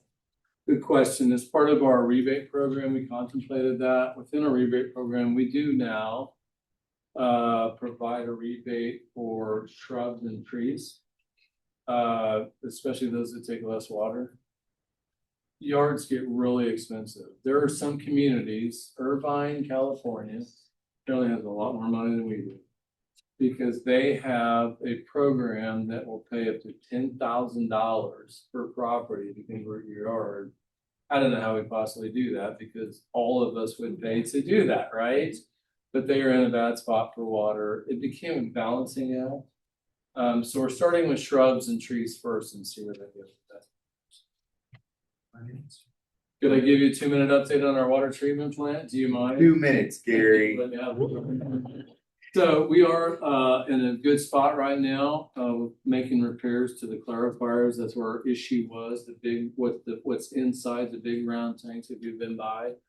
Making great progress. Performance testing is back underway. It's going great. If everything stays on track, we plan to take the plant over, hopefully sometime in September, October, which is a huge step for us. So we can start operating the plant. At that point in time, our plan is to run it for 6 months with our operators to get our feet underneath us to make sure we understand all the processes. We've got a good feel for the technology already. And then by next spring, before we see the big demands, we would start going into the system. So keep our fingers crossed. Everything's going well. I'm sure you hear a lot of different things about that plan. If you ever want to hear the actual truth, reach out to me anytime you want, because we are moving forward and we're in a good spot right now. Thank you for your time. I appreciate you much. Gary, there's I know I said 2 minutes, but now I'm gonna make you go over. There's a update that gets done every month, and those slides are available to the public, so you all can see. On our website, within our website and the Public Works and the Utilities page, there's a Wichita Water Works portion. And that has every single monthly update we've done this year about the water treatment plant. It's got a short PowerPoint on it, talks about where we've been in good time. Thank you. So if you ever want to know, Those get updated every fourth Tuesday. Thank you so much. Thank you so much. Thank you, Gary. All right, Thank you for the. we're gonna move on to zoning now. We're gonna start with 00086. Did you say 8-6? That's always the first one I'm seeing. That's fine. Got 8-5. Okay. All right, yeah, Brad Enderly, MAPD, we are gonna discuss on 6-00086. This is a request for conditional use to allow an accessory apartment on property zone SF5, single family residential. It's a 0.26 acre property that is located at 340 North Broadview Avenue. Subject site is currently developed with a single family residential dwelling and a detached garage. The applicant's site plan shows the intent to convert the entirety of an existing 20 by 20 foot detached garage structure into livable space as a pool house / guest house. The lean-to shed that's currently attached to the garage will be removed as part of the structure conversion. As far as parking goes, the UZC requires 1 parking space for single family dwellings and 1 parking space for an accessory apartment. So that would require 2 parking spaces, and with the existing driveway, this requirement would be met. The character of the neighborhood is low density residential. Properties to the north, south, and east are all zoned SF5 and are developed with single family dwellings. Property to the west is zoned TF3 and is developed with a duplex. The property was platted in 1912 as part of the Hagney's Replat Capital Bill Edition, and there are no other zoning cases associated with the site. The subject site does have access to North Broadview Avenue, has all utilities in place, and Wichita Transit serves the site with stops on the northwest corner of East Central Avenue and North Broadview Avenue, which is approximately 900 feet to the northwest, and the southwest and northeast corners of East Central and Northwest, about 1,100 feet to the northeast. The proposed use is in conformance with the community investments plan. The future growth map identifies the site as residential, which is defined as areas that reflect diversity of residential development densities types typically found in a large urban municipality. It's in conformance with the Wichita Places for People plan. Strategy 5 aims to provide a diversity of housing options to attract new residents and allow existing residents to remain in the central area. Strategy 6 aims to encourage infill and redevelopment that is contextual to the environment in which it is occurring. It is also in conformance with the College Hill neighborhood plan. The plan recommends that accessory dwelling units be permitted by right. So that does meet this criteria. And I don't know if you can scroll down to the site pics. We can look at those real quick. Keep scrolling a little bit further. Yep, here we go. Looking west towards the accessory apartment, the garage structure that's there. Looking east towards the principal structure. I'm looking west away from the site. I don't know if there's any more. Looks like that's it. Okay, well, that's all. Staff does recommend the conditional use be approved subject to the conditions listed in the staff report. These are based off the golden factors, and there has been no public comment that I can stand for. Either the back seat, if you want to talk, if not, no big deal. Right, I would like, this is by right, and we're kind of more and more viewing these accessory apartments as consent. Unless there's much further, any discussion, I'm gonna go ahead and put a motion out there to approve with the staff conditions. Is there a second? Second. A motion and a second. All in favor, say aye or positive sign. Aye. Any opposed? Just for clarity, that was approved with conditions. I didn't get that. Yes, with staff Thank conditions. you. Yeah, that's who said You can vote now. I'm like, I really sat here and I was vote like- now? Who was the second? I just wanted to. And what was the final number? 1, 2, 3. 9 here, is it one online? Yes. Natalie did, say yes. She was. 10. Thank you. All right, so moving on, yeah, 888 or 88. Do you have any five on? Well, I do, it's at the end, we can jump to that. No, that's fine. I just wanted to make sure. Usually they go on American. But I still go every I'm happy to jump to it. Yeah, so once again, Brad Early in the PD for con 2026-00088. For this case, the applicant is requesting a conditional use in order to allow personal care service in the GO General Office District. Subject site is located at 303 North Hillside Avenue. It is currently developed with a roughly 1,500 square foot commercial building constructed in 1924. And the applicant is requesting conditional use to allow a barber shop on the site. The UCC defines personal care service as an establishment primarily engaged in the provision of frequently or needed services involving the care of a person or his personal goods or apparel. And a barber shop is listed in typical uses of the personal care service. Parking for personal care service requires one parking space per 330 square feet. With the barbershop being 1449, this would require 5 parking spaces, and the site plan shows that there are 10 parking spaces, which exceeds that minimum requirement. Because the subject site is across the street from residential zoning on the south side, a landscape street yard with parking lot screening would be required. Compliance with the Wichita landscape would be triggered by either the following: a renovation of the structure or addition to the structure valued at over 50% of the value of the existing development, and or an increase in more than 30% gross floor area on the site. So if either of these were to ever occur, the landscape street yard and parking lot screening would be required along the south and east property lines. There's some existing vegetation that could be used that would meet those landscaping requirements, and a landscape plan may be required prior to the issuance of order or any building permit. Character of the neighborhood is commercial. Property to the north and west is zoned GO. It's developed with a commercial office space. Property to the south is zone B, multifamily residential. It's developed with the Wichita Fire Department Station number 5. Property to the east across North Hillside Avenue is zone GO and developed with the medical office. Subject site was platted as part of the Caliendo 4th edition in 1978. There are no other zoning cases associated with the property. The subject site has access to East 2nd Street North and North Hillside Avenue. It has all the services, and Wichita Transit stops across the street from the site on the northeast corner of 2nd Street North and Hillside. The requested conditional use is in conformance with the community investments plan. The future growth map identifies the area to be appropriate for new residential, which is defined as areas of land that likely will be developed or redeveloped with uses predominantly found in the residential category. Pockets of major institutional and commercial uses will also be developed in this area. And so with this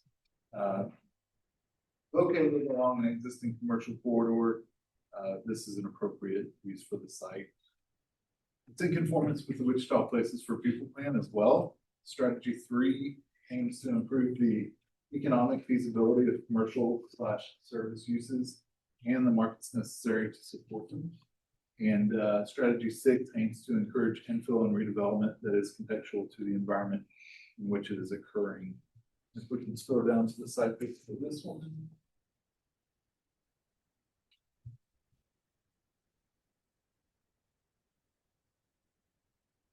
Looking west of the site, looking south away, looking east away, looking north away, and I don't know if there's even more.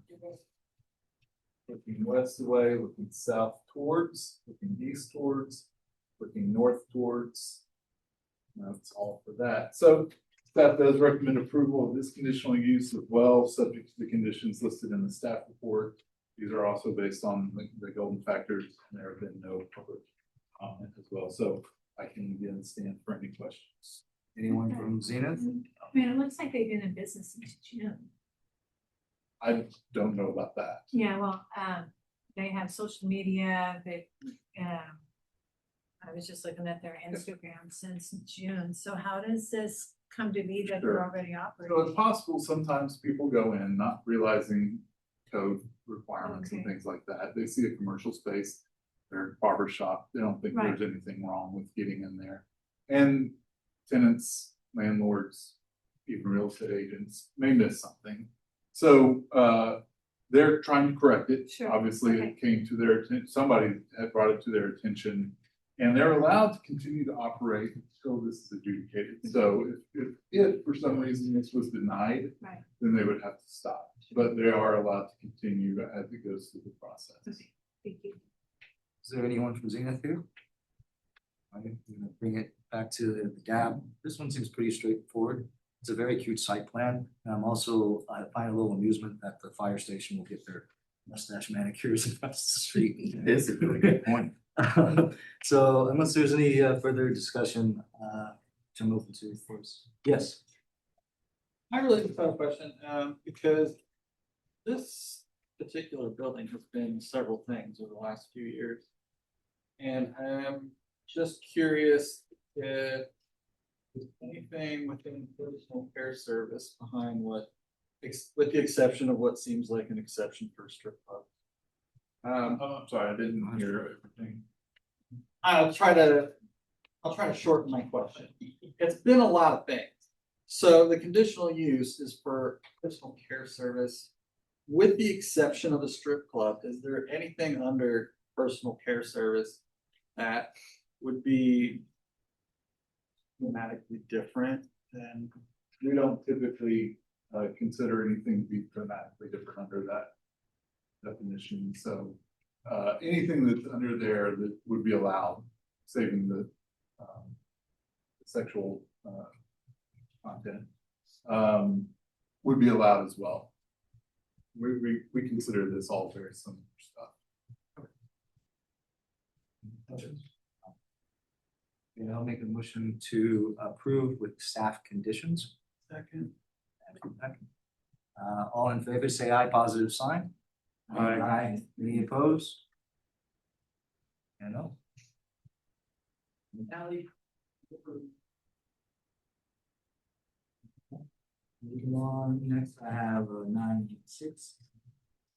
All right, yes, once again, Brad, early, we are discussing case con 2026-00096. In this case, the applicant is requesting another conditional use to permit a tavern and drinking establishment with the service of outdoor food and drink on property zoned LC limited commercial. The 0.49 acre property is located at 415 through 429 South Hydraulic Avenue. It's developed with two multi-tenant commercial buildings currently. According to the site plan, the property is divided into the two buildings with a parking lot in between. 25 foot by 25 foot outdoor seating area is proposed between the alley on the west side of the southern building. The outdoor seating area would be located approximately 170 feet from residential zones. The UZC requires a conditional use for tavern and drinking establishment with accessory service of outdoor food and drink when the site is within 300 feet of residential zoning or a public park. The need for a conditional use at this location is due to the fact that being multifamily residential zoning is 60 feet east of the subject site. The UZC also outlines supplementary use regulations that the applicant would need to comply with should the conditional use be approved, and the complete list of those regulations is attached to the end of the report. A tavern and drinking establishment is required by the UCC to have one parking space for 2 occupants. Except no additional parking for the initial 16 occupants in an outdoor seating area. So some aerial photography shows the site has approximately 24 parking spaces. So if needed, the applicant may submit an administrative adjustment or a variance to allow the parking supply to better align with the expected usage. The site was developed prior to screening standards being codified. The way in which the site has been developed has not changed. And therefore, solid screening is not required unless proposed development meets the thresholds specified in the UZC. Compliance with the landscape code would also be triggered by what we talked about earlier, renovation of the structure or addition to the structure valued at over 50%. of the value of the existing development or an increase in more than 30% of the gross floor area. And if either of those occur, a landscape street yard, the parking lot screening would be required along South Hydraulic Avenue. It can be substituted for a solid screening along the front property line. Again, a landscape plan may be required before any building permits are issued. The site is subject to the UBC's compatibility and noise standards that state that no sound amplification system for projecting music or human voices shall be permitted on any property zone NO, neighborhood office, or more intensive if the music and or voices can be heard within any residential zoning district that is located within 500-foot radius of the property. The zone LC, which is a more intense zoning district than NO, is within 500 feet of the B zoning to the east, so they would have to comply with those noise standards.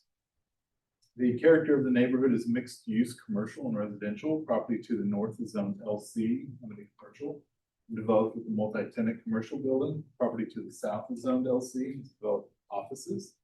Property to the east across South Hydraulic Avenue is zoned B, multifamily, and GO, general office, is developed with a multifamily dwelling.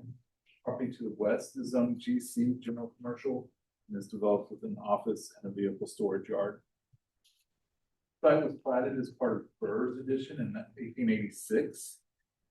In 2015, the address of 421 South Hydraulic applied for a conditional use to allow an event center and a nightclub.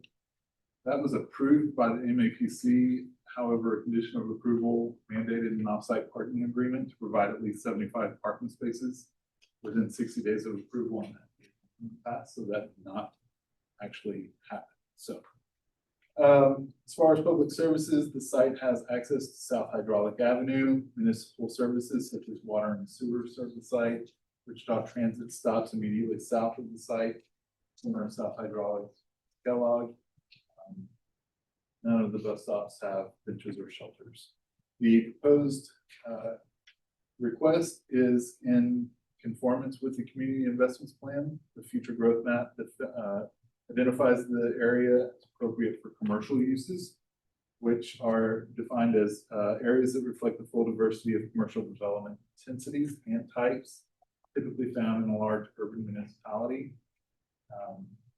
The plan suggests this is an area that can support uses as intense as the requested tavern and drinking establishment. Also aligns with the goals of the Wichita Places for People plan. Strategy 3 aims to improve the economic feasibility of commercial service uses and the markets necessary to support them. Strategy 6 aims to encourage infill and redevelopment that is contextual to the environment which is occurring. It is also in conformance with the Central Northeast Area Plan update. One of the priorities identified in the plan is to retain and attract new businesses and jobs. So if we can go to the site pics for this one.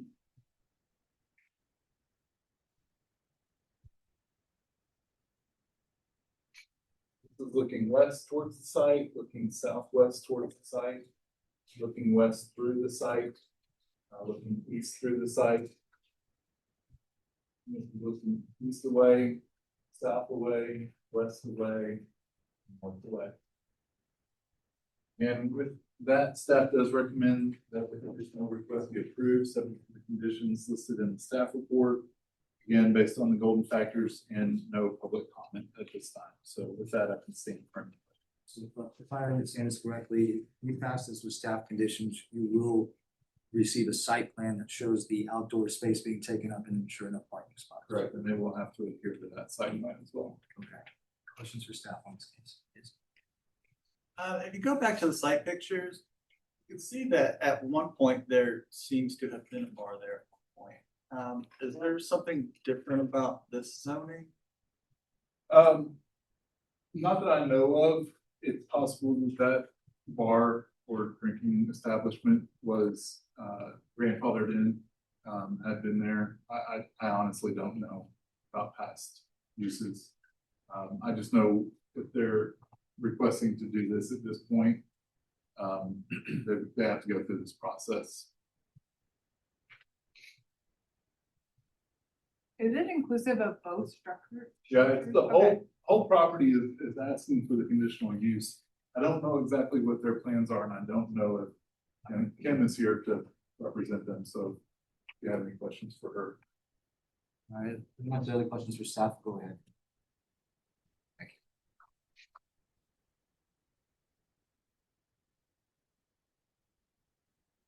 Thank you. I'll try to be brief. Kim Edgington, PSC Consulting Agent for the applicant.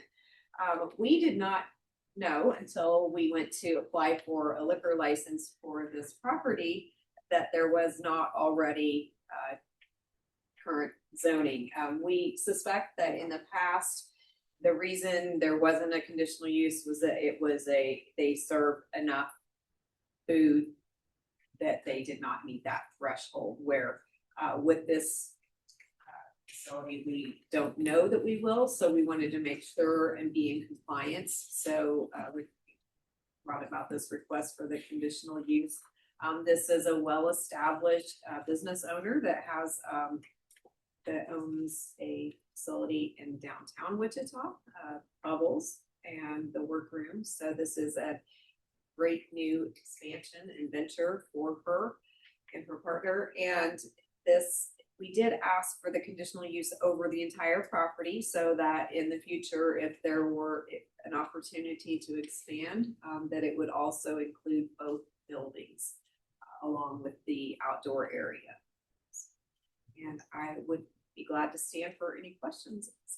Any issues with the staff conditions from the client? I was not given a copy of the staff report yet, so one of them in particular, no outdoor music or outdoor speakers for music. Check on that. That is probably something that we would like to, it's not going to be a band per se, but given that I don't know, is the site plan included in the? She can scroll up. Yeah.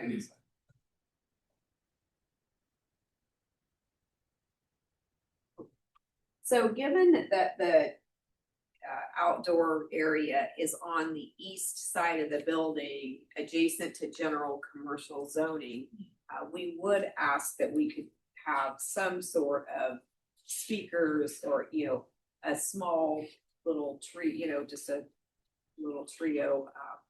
So that is one thing that we would like to. You said the east side, is it the green area? Yes, that would be this area right here is proposed for and the residential that triggered the conditional use is all the way on the other side.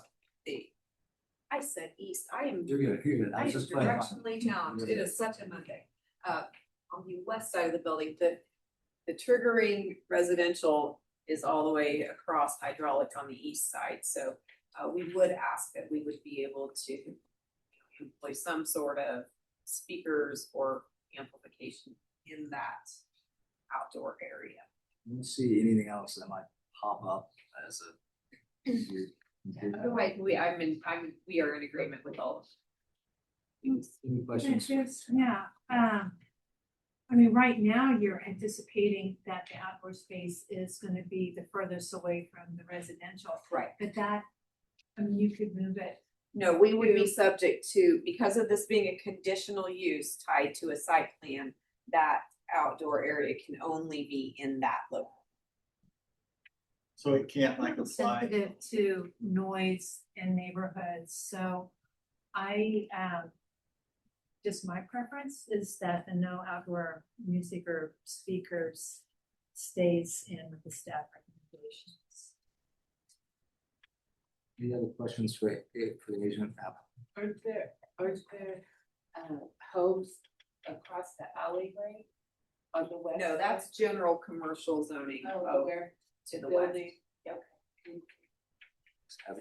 Yeah, so I guess my only concern would be, I mean, because it sounds like a generic overlay would apply to the entire property. Could be problematic.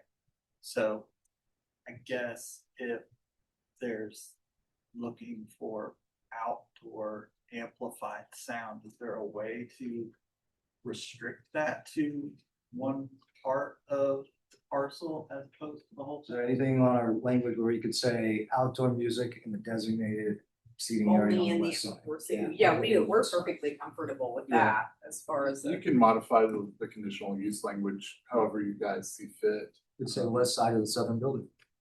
I'll also say that even if they have amplified speakers, the compatibility noise standards don't necessarily, restrict outdoor speakers.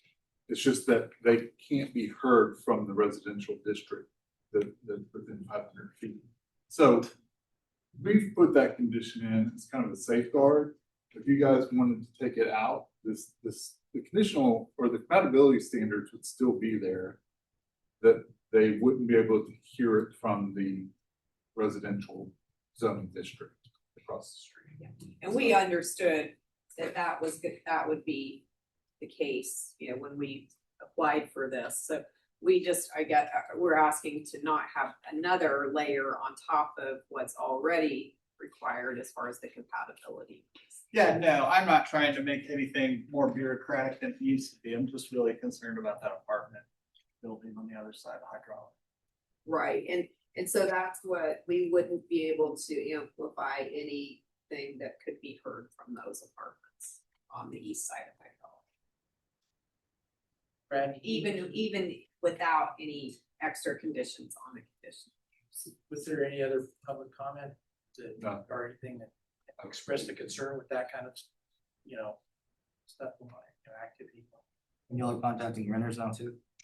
Well, we're contacting the property. So in the case of an apartment situation, it goes to the main address. So it's usually, somebody's management property person. We don't deliver to each address within that apartment complex, but it does go to the main address as opposed to just the owner of the property. So somebody at that apartment complex is getting notification. Whether they decide to disperse that to everybody that lives there is up to them. And just as a note, on the addresses for those apartments, they are each individually addressed on hydraulic. So I believe there were more notices sent under this ownership list than typically would just be to one single.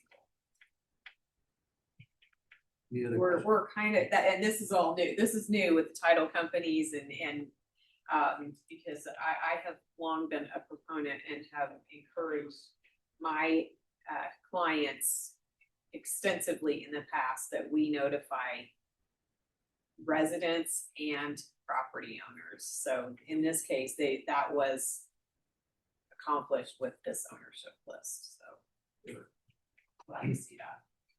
Any other questions, comments for today's applicant? All right, thank you, Commissioner. Thank you. Okay, we're gonna bring it back to Tab. Any discussion? Motion? All right, I'll throw out a motion. Yeah. Accept as the second. Do you wanna be clear on language with music on the west side, just? What does the current language?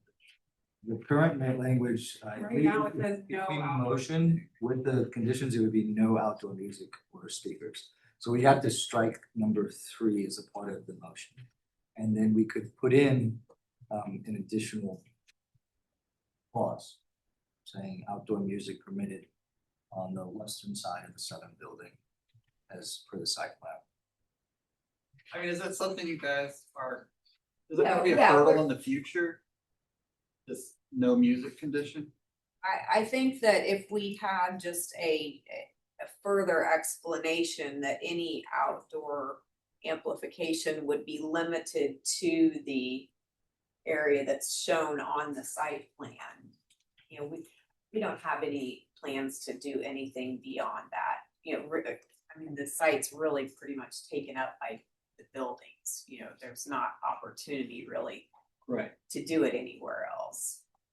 I guess I would make a motion to approve with the amendment of striking 3 and specifying that outdoor music would be restricted to the specified site on the site plan, which is on the west side of the south building.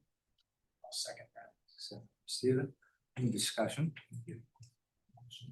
All right, seeing no discussion, all in favor of approving this all with staff conditions minus number 3 and allowing outdoor music on the west side of the southern building for the site plan, say aye or positive sign. Aye. Any opposed? Over here. One opposed. So 9. Can I clarify something? Yes. Does that include amplification or just music? Because technically you can play music without any amplification. That includes amplification. I think I said amplified sound. I was trying to write down. Yeah, I think it did say amplified sound under the assumption that it can't be heard from the resident. Sure. Do we have a vote online to see the accurate count? Yeah. 9-1. Yeah, thank you. Moving on to the A5. Yeah, once again, Brad Beverly, MATD, in this case is on 2026-000085. For this case, the applicant is requesting, once again, conditional use to allow a heliport in zone GO General Office and LC Limited Commercial District. It's a 3.49 acre subject site that is located at 3313 East Central Avenue. The heliport is proposed to be placed on a building within the GO district portion. The property is currently developed for the hospital. The applicants desire to construct an additional heliport because an existing heliport is located on the roof of another building within the same complex located northeast of the proposed new heliport. The use of the heliport is regulated by the City of Wichita Code Section 9.24.020. Which states that no heliport other than a temporary heliport may be located between 750 feet of a church, school, or residence. And there's a formula there, I won't get into it, but the applicant has submitted an exhibit showing that the nearest residential property is 680 feet and change from the center of the proposed touchdown pad, and that the heliport would be 76 and change feet above the ground. Based on that formula, the heliport would be considered 756 feet from the nearest residential property, so it does exceed that threshold. The City of Wichita Code Section 9.24.020B requires a distance of 2,400 feet between any two heliports.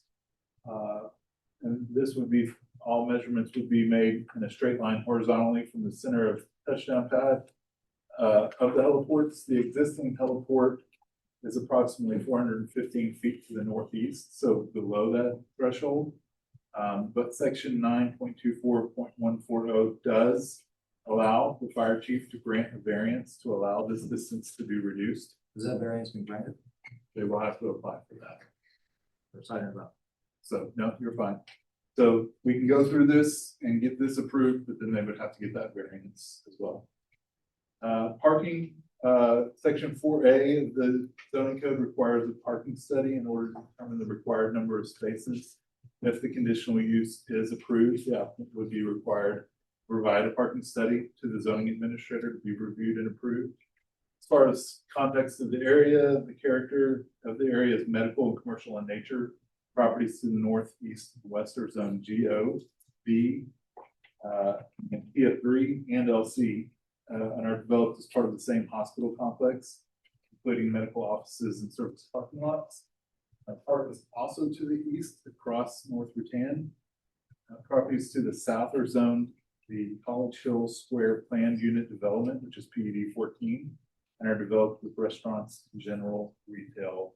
Subject site was platted as part of the Wesley Medical Center's second edition in 1974.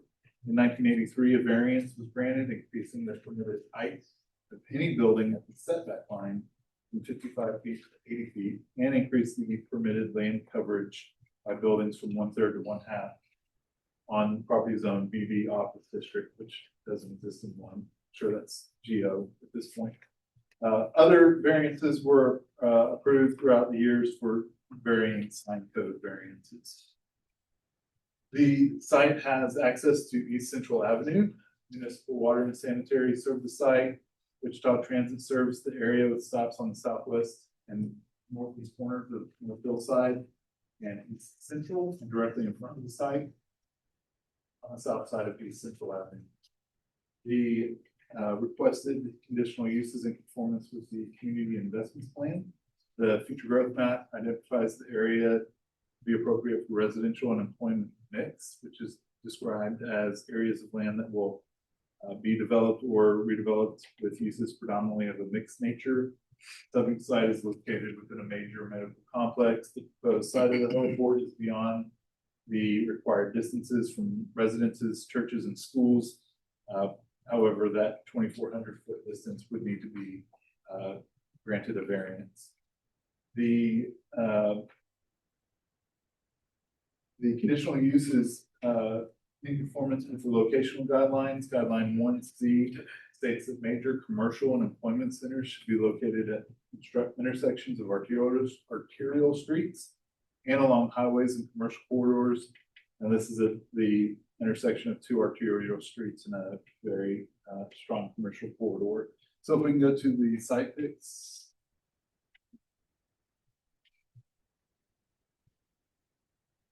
This is looking north into the site, looking west into the site, looking east into the site. I think we're all very aware of this site, looking north away, looking east away, looking southeast away, and I think we might get looking south away, looking southwest away, looking west away. And so staff does recommend that the conditional use be approved, subject to the conditions listed in the staff report. Once again, based on the golden factors, and have received no public comments. I think all the other ones are still waiting for MAPC. This one was approved by the MAPC in July.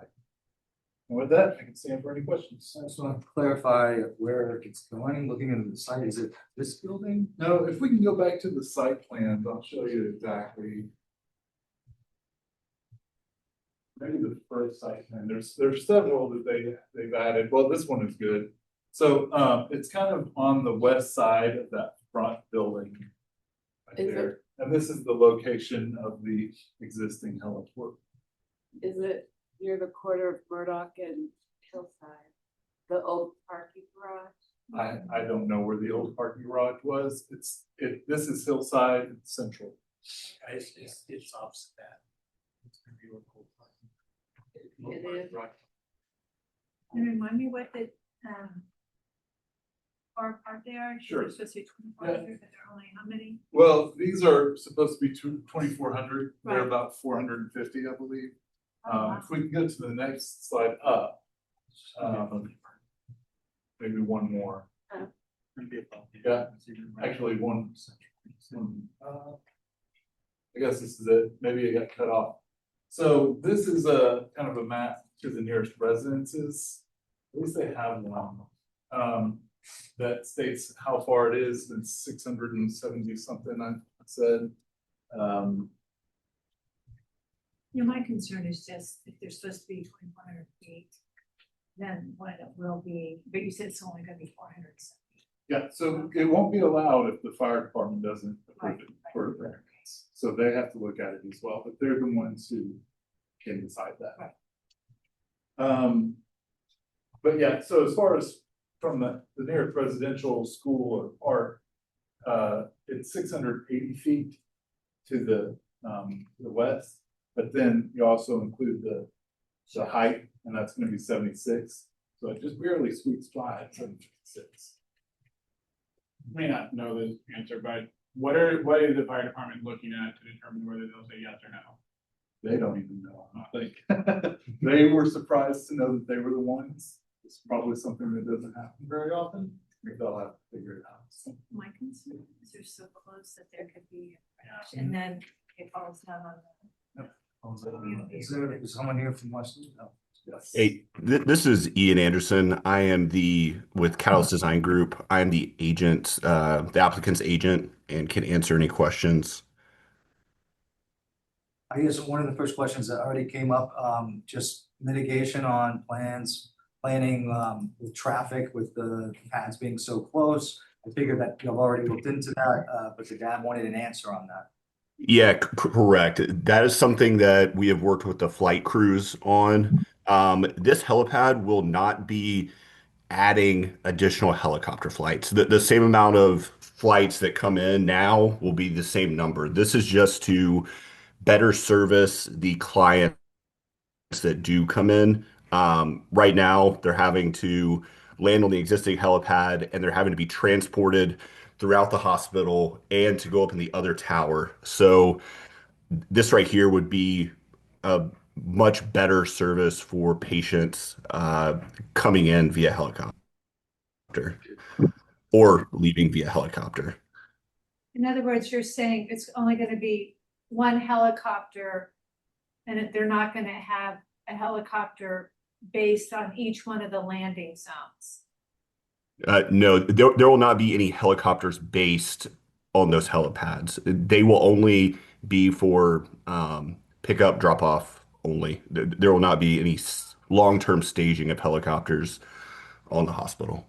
Is it possible though that if it's a big accident or something, 2 helicopters could be coming in to that one hospital?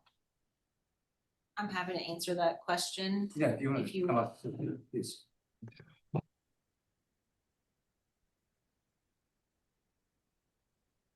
I'm Becky Barnes. I'm the Chief Operating Officer at Wesley Medical Center.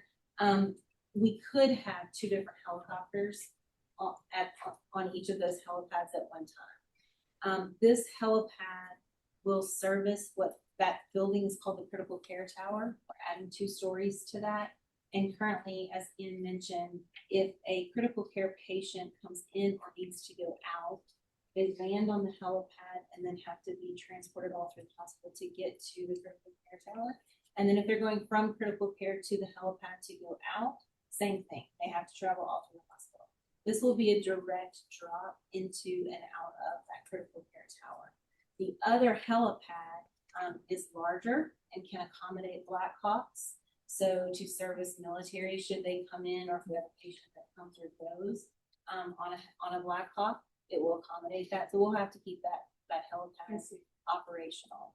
And they'll serve sort of 2 different purposes. We won't have necessarily more helicopters coming or going. It has to do with the destination of where that patient is going or being picked up from in order to transport in or out.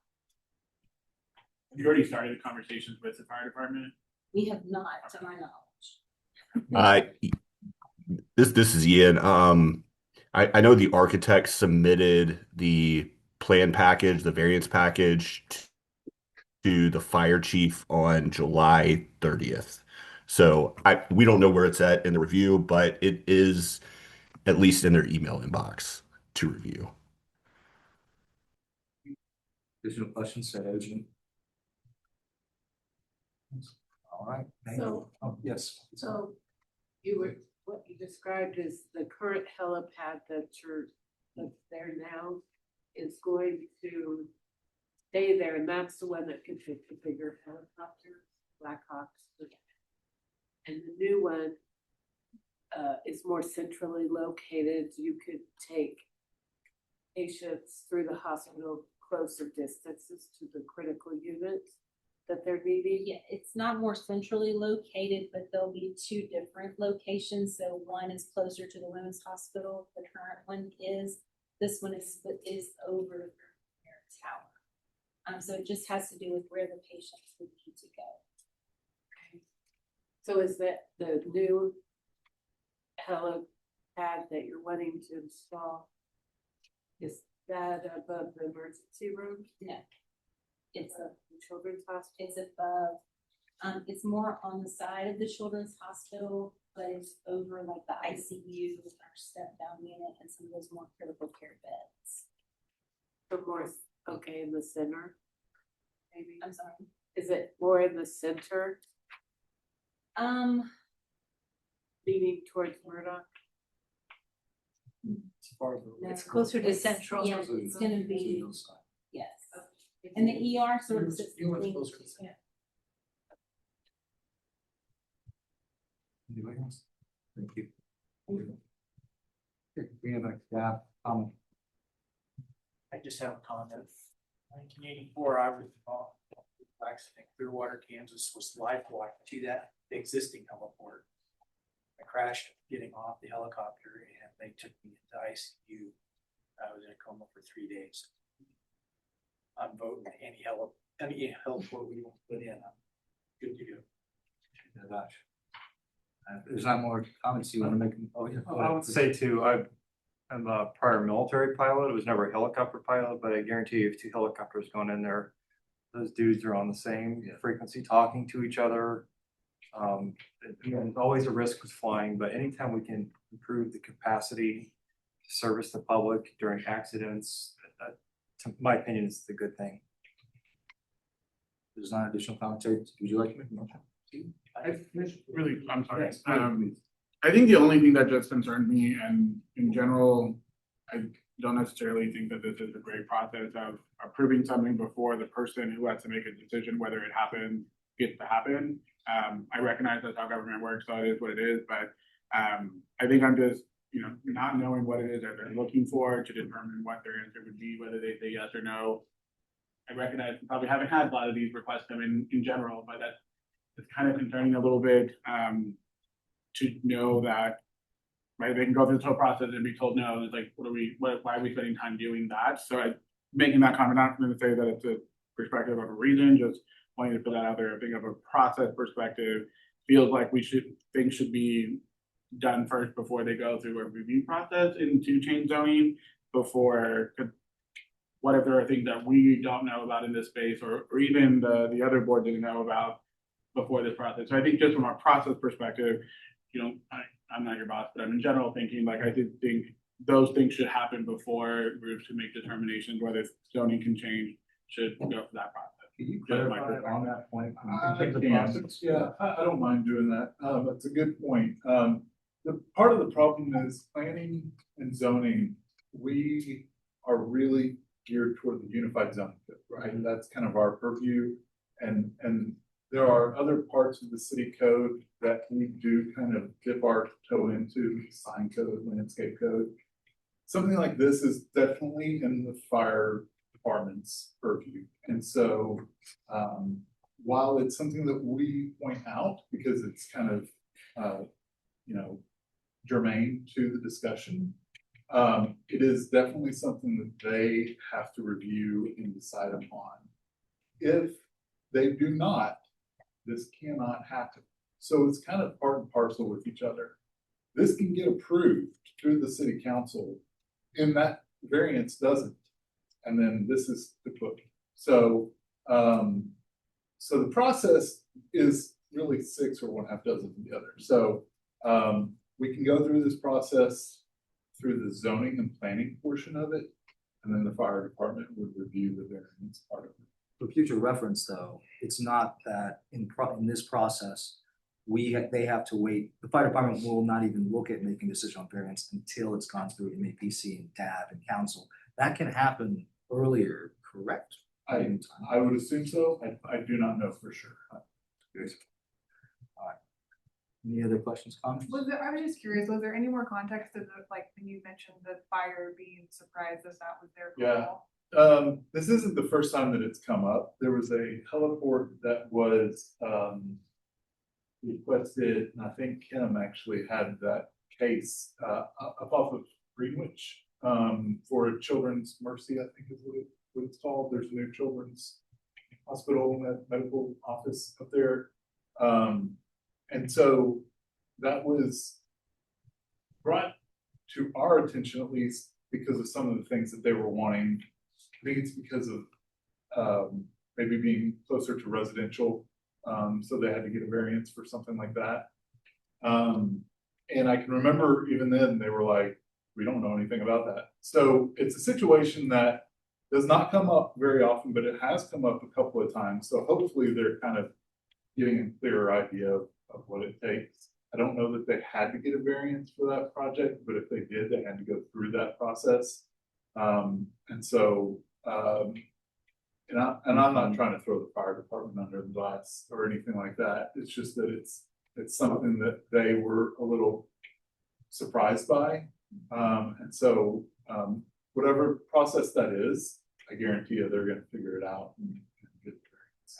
No, and I think like the hope, the expectation is if they don't know, that they Yes. will go get the answers they need. I can almost assure But you. I know there's been some debates amongst this group of, hey, let's let that subject matter expert make that call, but if there's concerns about that ability, you know, that can create additional conversation and fear.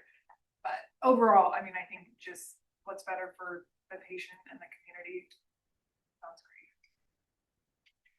So I'll make a motion to approve zoning with, based on the fire department approval of the variance, so however we need to word. Well, I think it's already baked in, because if they disapprove, Yeah, even right. our approval Then- doesn't matter. Then I'll just make a motion to approve. A second. There's a motion to approve with staff additions. All in favor, say aye, positive sign. Aye. Aye. Any opposed? Online.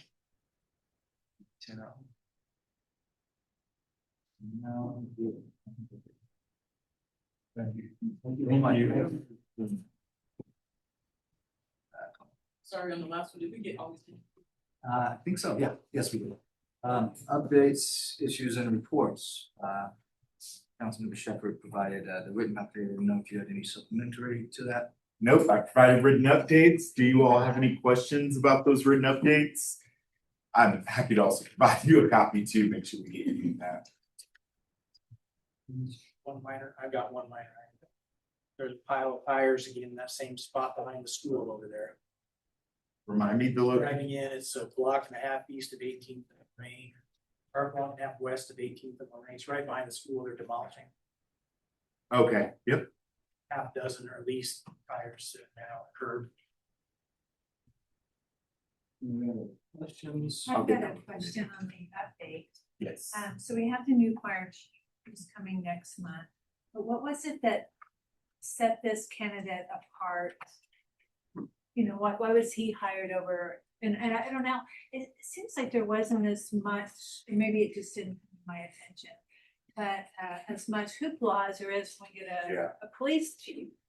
So. Let me go up here Yeah. just in case. I should have stood up here for your question. So as you all know, we have a new city manager, Dennis Marsall, and with that comes new processes. And so this was the first search process, one of the first search processes that he's led for that level. From the city council perspective, if I remember correctly, the process was narrowed down from a committee to 4 or 5 finalists. And the city council members had the opportunity to meet with all of the finalists. And we were given a rubric and a score sheet from HR, very similar to what normally happens in hiring processes. And then we were asked to rank them with our preference from top choice down to last option, as well as recommendations to hire, not hire, or hire with reservation. Okay.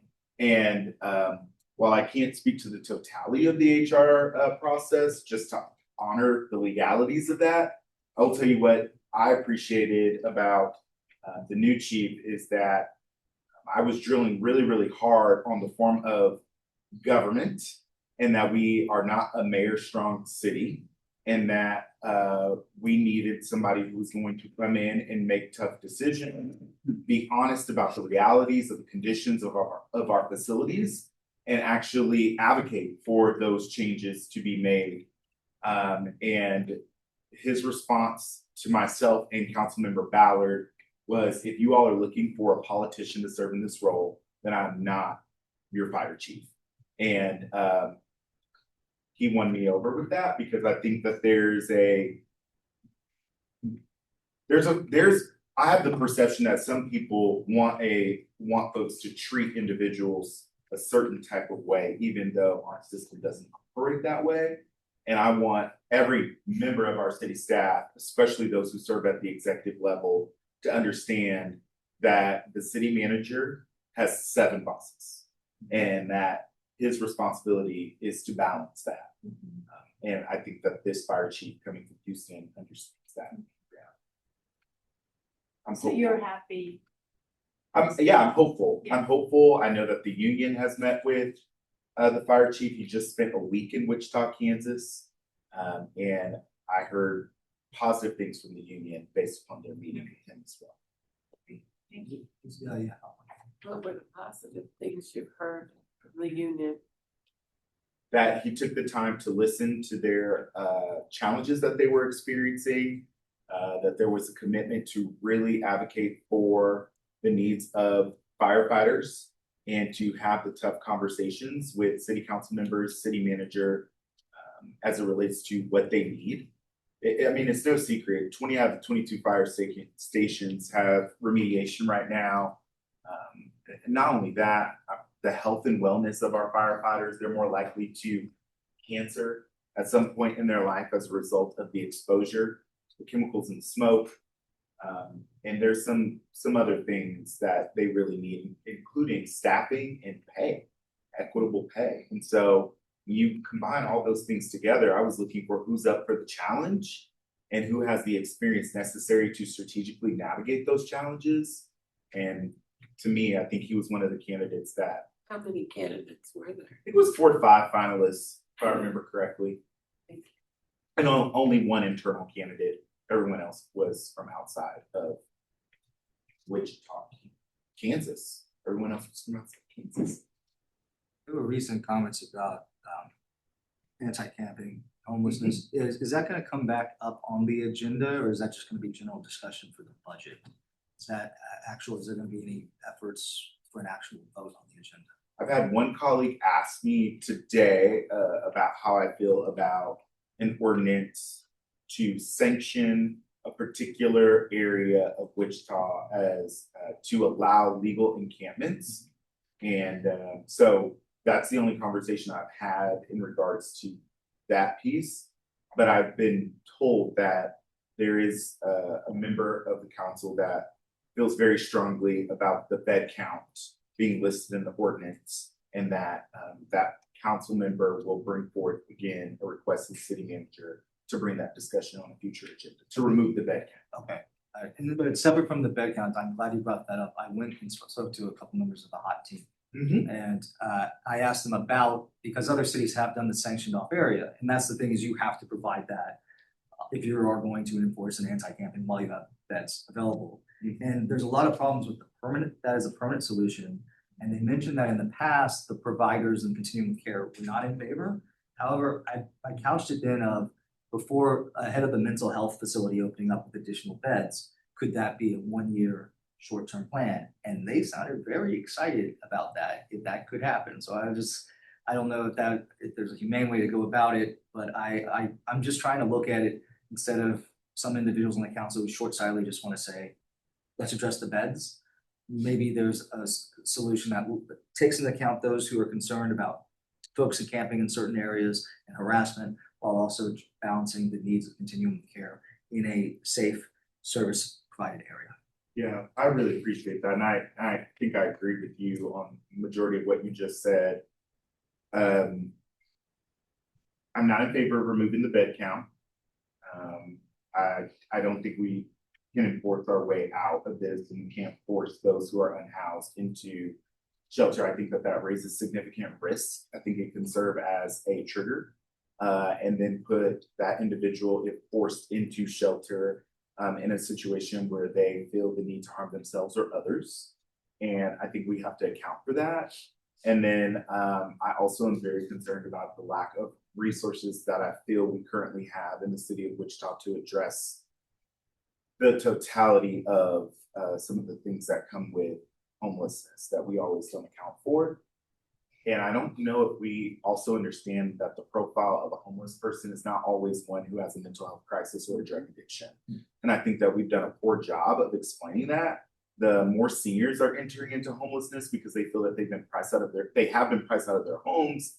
There are individuals who are fleeing domestic violence and have nowhere to go. There are folks, teenagers and young people who are being kicked out of their home because of how they are choosing to identify. And so I think we also need to be reminded of while some of the things that we commonly hear about the profile of the people that Second Light serves, that's not the totality of who they serve. And I think that it's very short-sighted to make a policy decision based upon one faction of a population. Yeah, and I think this is good for the DAP to know, because I learned this through the hot guys, that the policy that we cannot enforce an anti-camping ordinance as long as beds are available was put in place by a Trump appointed federal judge. So if you're interested in the policy side. Yes, Paul. So I'm told by the people that utilize or have attempted to or have utilized Second Life Shelter that as far as the bed count, that's not big enough. It's just not enough. There's a, so what happens from what I'm told is on a almost daily basis, people line up outside like from about 3 o'clock or before, 3 o'clock to the beds opening at 5 or 6, I don't know. The 24 bed count, because then there's 6 crisis. Oh, you mean the entry exit? Yeah. Line up for the day to try to get into a bed at Second Life. Well, what happens is there's maybe a line, but then when they open the door, people rush in, and people that are in line lose their spot because it's not. Are you aware that's what's happening? I've heard that from one other person. I will certainly check that out. There are 30 beds outside of the program beds, the 100 program beds for entry exit. So folks who don't want to commit to a program come in. And 6 of those beds are for crisis, as you mentioned. So I don't like hearing that people are bombarding in, so I'll look into that, but I've heard it from one other person. I hear it from different people who have attempted to get in there. And I hear the same thing, that yes, you line up, but then when they open the door, people just rush in and there's no line anymore. Why did you stand in line for 2 hours when people are gonna cut? And there's no accountability as far as, I don't know what the staff are doing. I have not talked to the staff about that. Also, Second Light presented us, my company, with a letter because we attempt to use their 6 crisis beds. We don't need, well, in the winter we needed more than 6, but currently we're not, from what I understand, we're not utilizing the 6. We may utilize 1 or 2, maybe 3 a night, or attempt to, but they gave us an outline because the staff were deciding when we took the people to the door for a crisis bed at night. Well, being homeless is not a crisis, so we're not accepting them in our crisis bed. And so they gave us an explanation of what accounts for a crisis through Second Life. So we go by that outline on that letter now. I don't have it in front of me. No, you're good. I can still ask about it. I appreciate you elevating that to me. Those beds are strictly defined for crisis. And while ComCare is allowed to have some folks in those beds, they're not the only entity. Right. The hot team is also allowed because they may interact, and a couple other agencies as well. Yeah, EMS, fire, or. So while you may be using 3, that doesn't mean that all the crisis beds aren't being used. Right. No, absolutely. I wasn't saying that, but yes, that's just what I work with at nightly basis is what I've experienced. In the winter, we needed more than 6, but then the staff were, I think Clifford,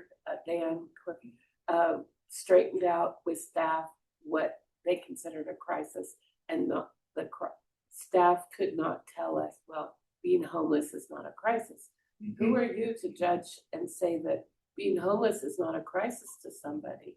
But so now they've outlined what a crisis and what can be utilized, accounted for on the crisis bed. Does that make sense? Yes, absolutely. With that letter. So we're trying to follow that. But being homeless for some folks can be a crisis, I want to say. This is good data. I have it noted, and I know that we have frequent meetings with Second Life, and so I will bring this up, and I think you raise a good point. I know that it's been in the news, public knowledge that Dan is no longer with Second Life, and so it's an opportunity to maybe go back and readdress some of these things that you're saying. So thank you. Who's the new director? There is a board member who is serving as the interim at this time. And Josh, who actually used to be on our District 1 advisory board, is there to talk. Anybody else question, comment? Two final things then, as I wrap up. You all might notice Honesty's here tonight. Zamaria has departed from the city of Wichita. She was a small business owner on top of also working for the city of Wichita, and has decided to take advantage of some really cool opportunities in her life. All is well. Nothing is wrong. It was a choice Zamaria decided to make, and we fully support her. We want her to be happy in her future endeavors.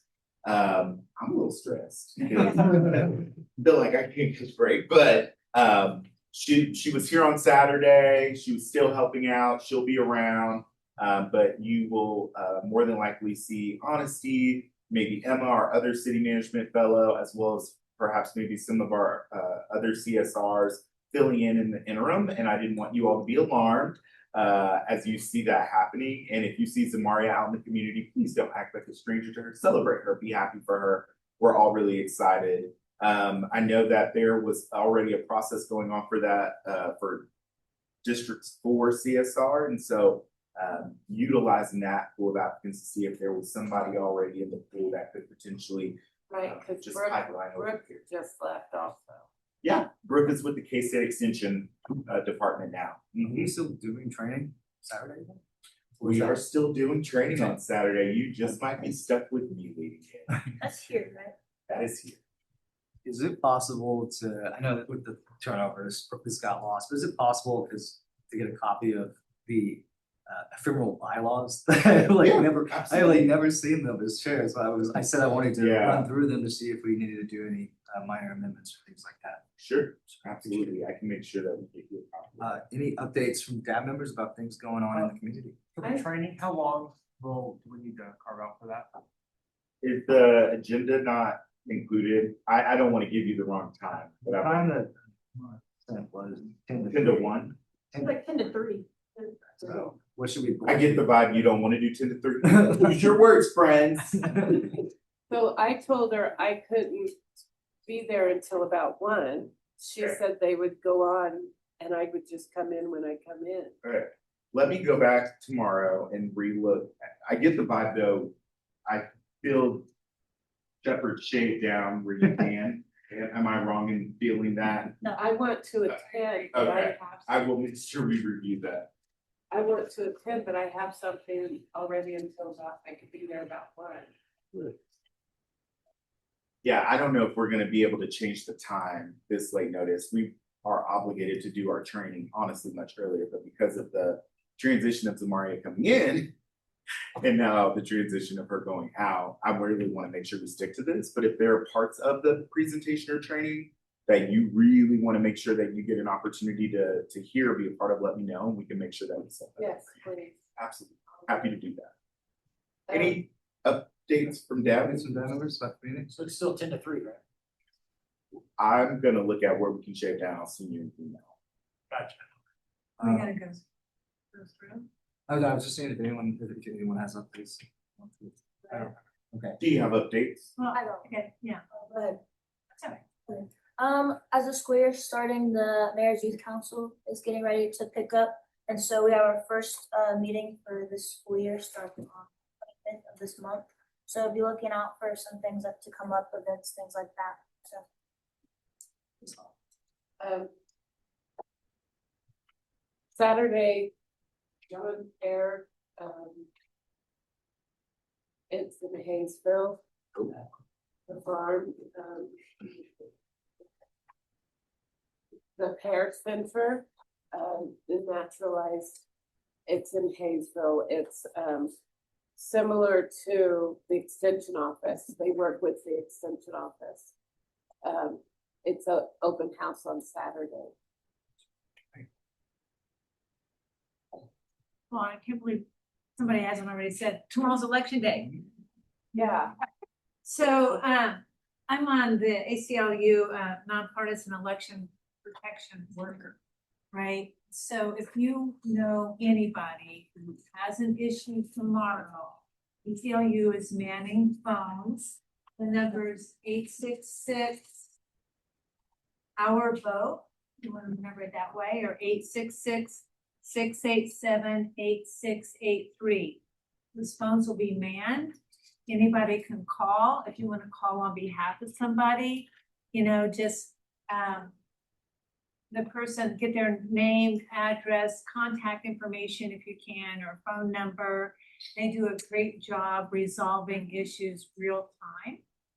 There's been a lot of training going on, so encourage folks to call in if they run into anything that they think is a little abnormal. This Friday is a really cool event that downtown Wichita mentioned when they were here.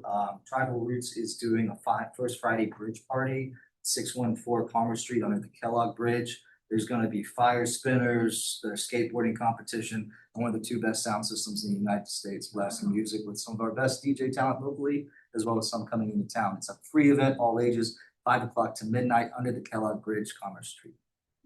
Yes, when you said bridge party, I thought people were gonna be playing. Oh, no, sorry. A little different, all right. Without objection, we'll adjourn the meeting. Thank you all. Thank you. Thank you.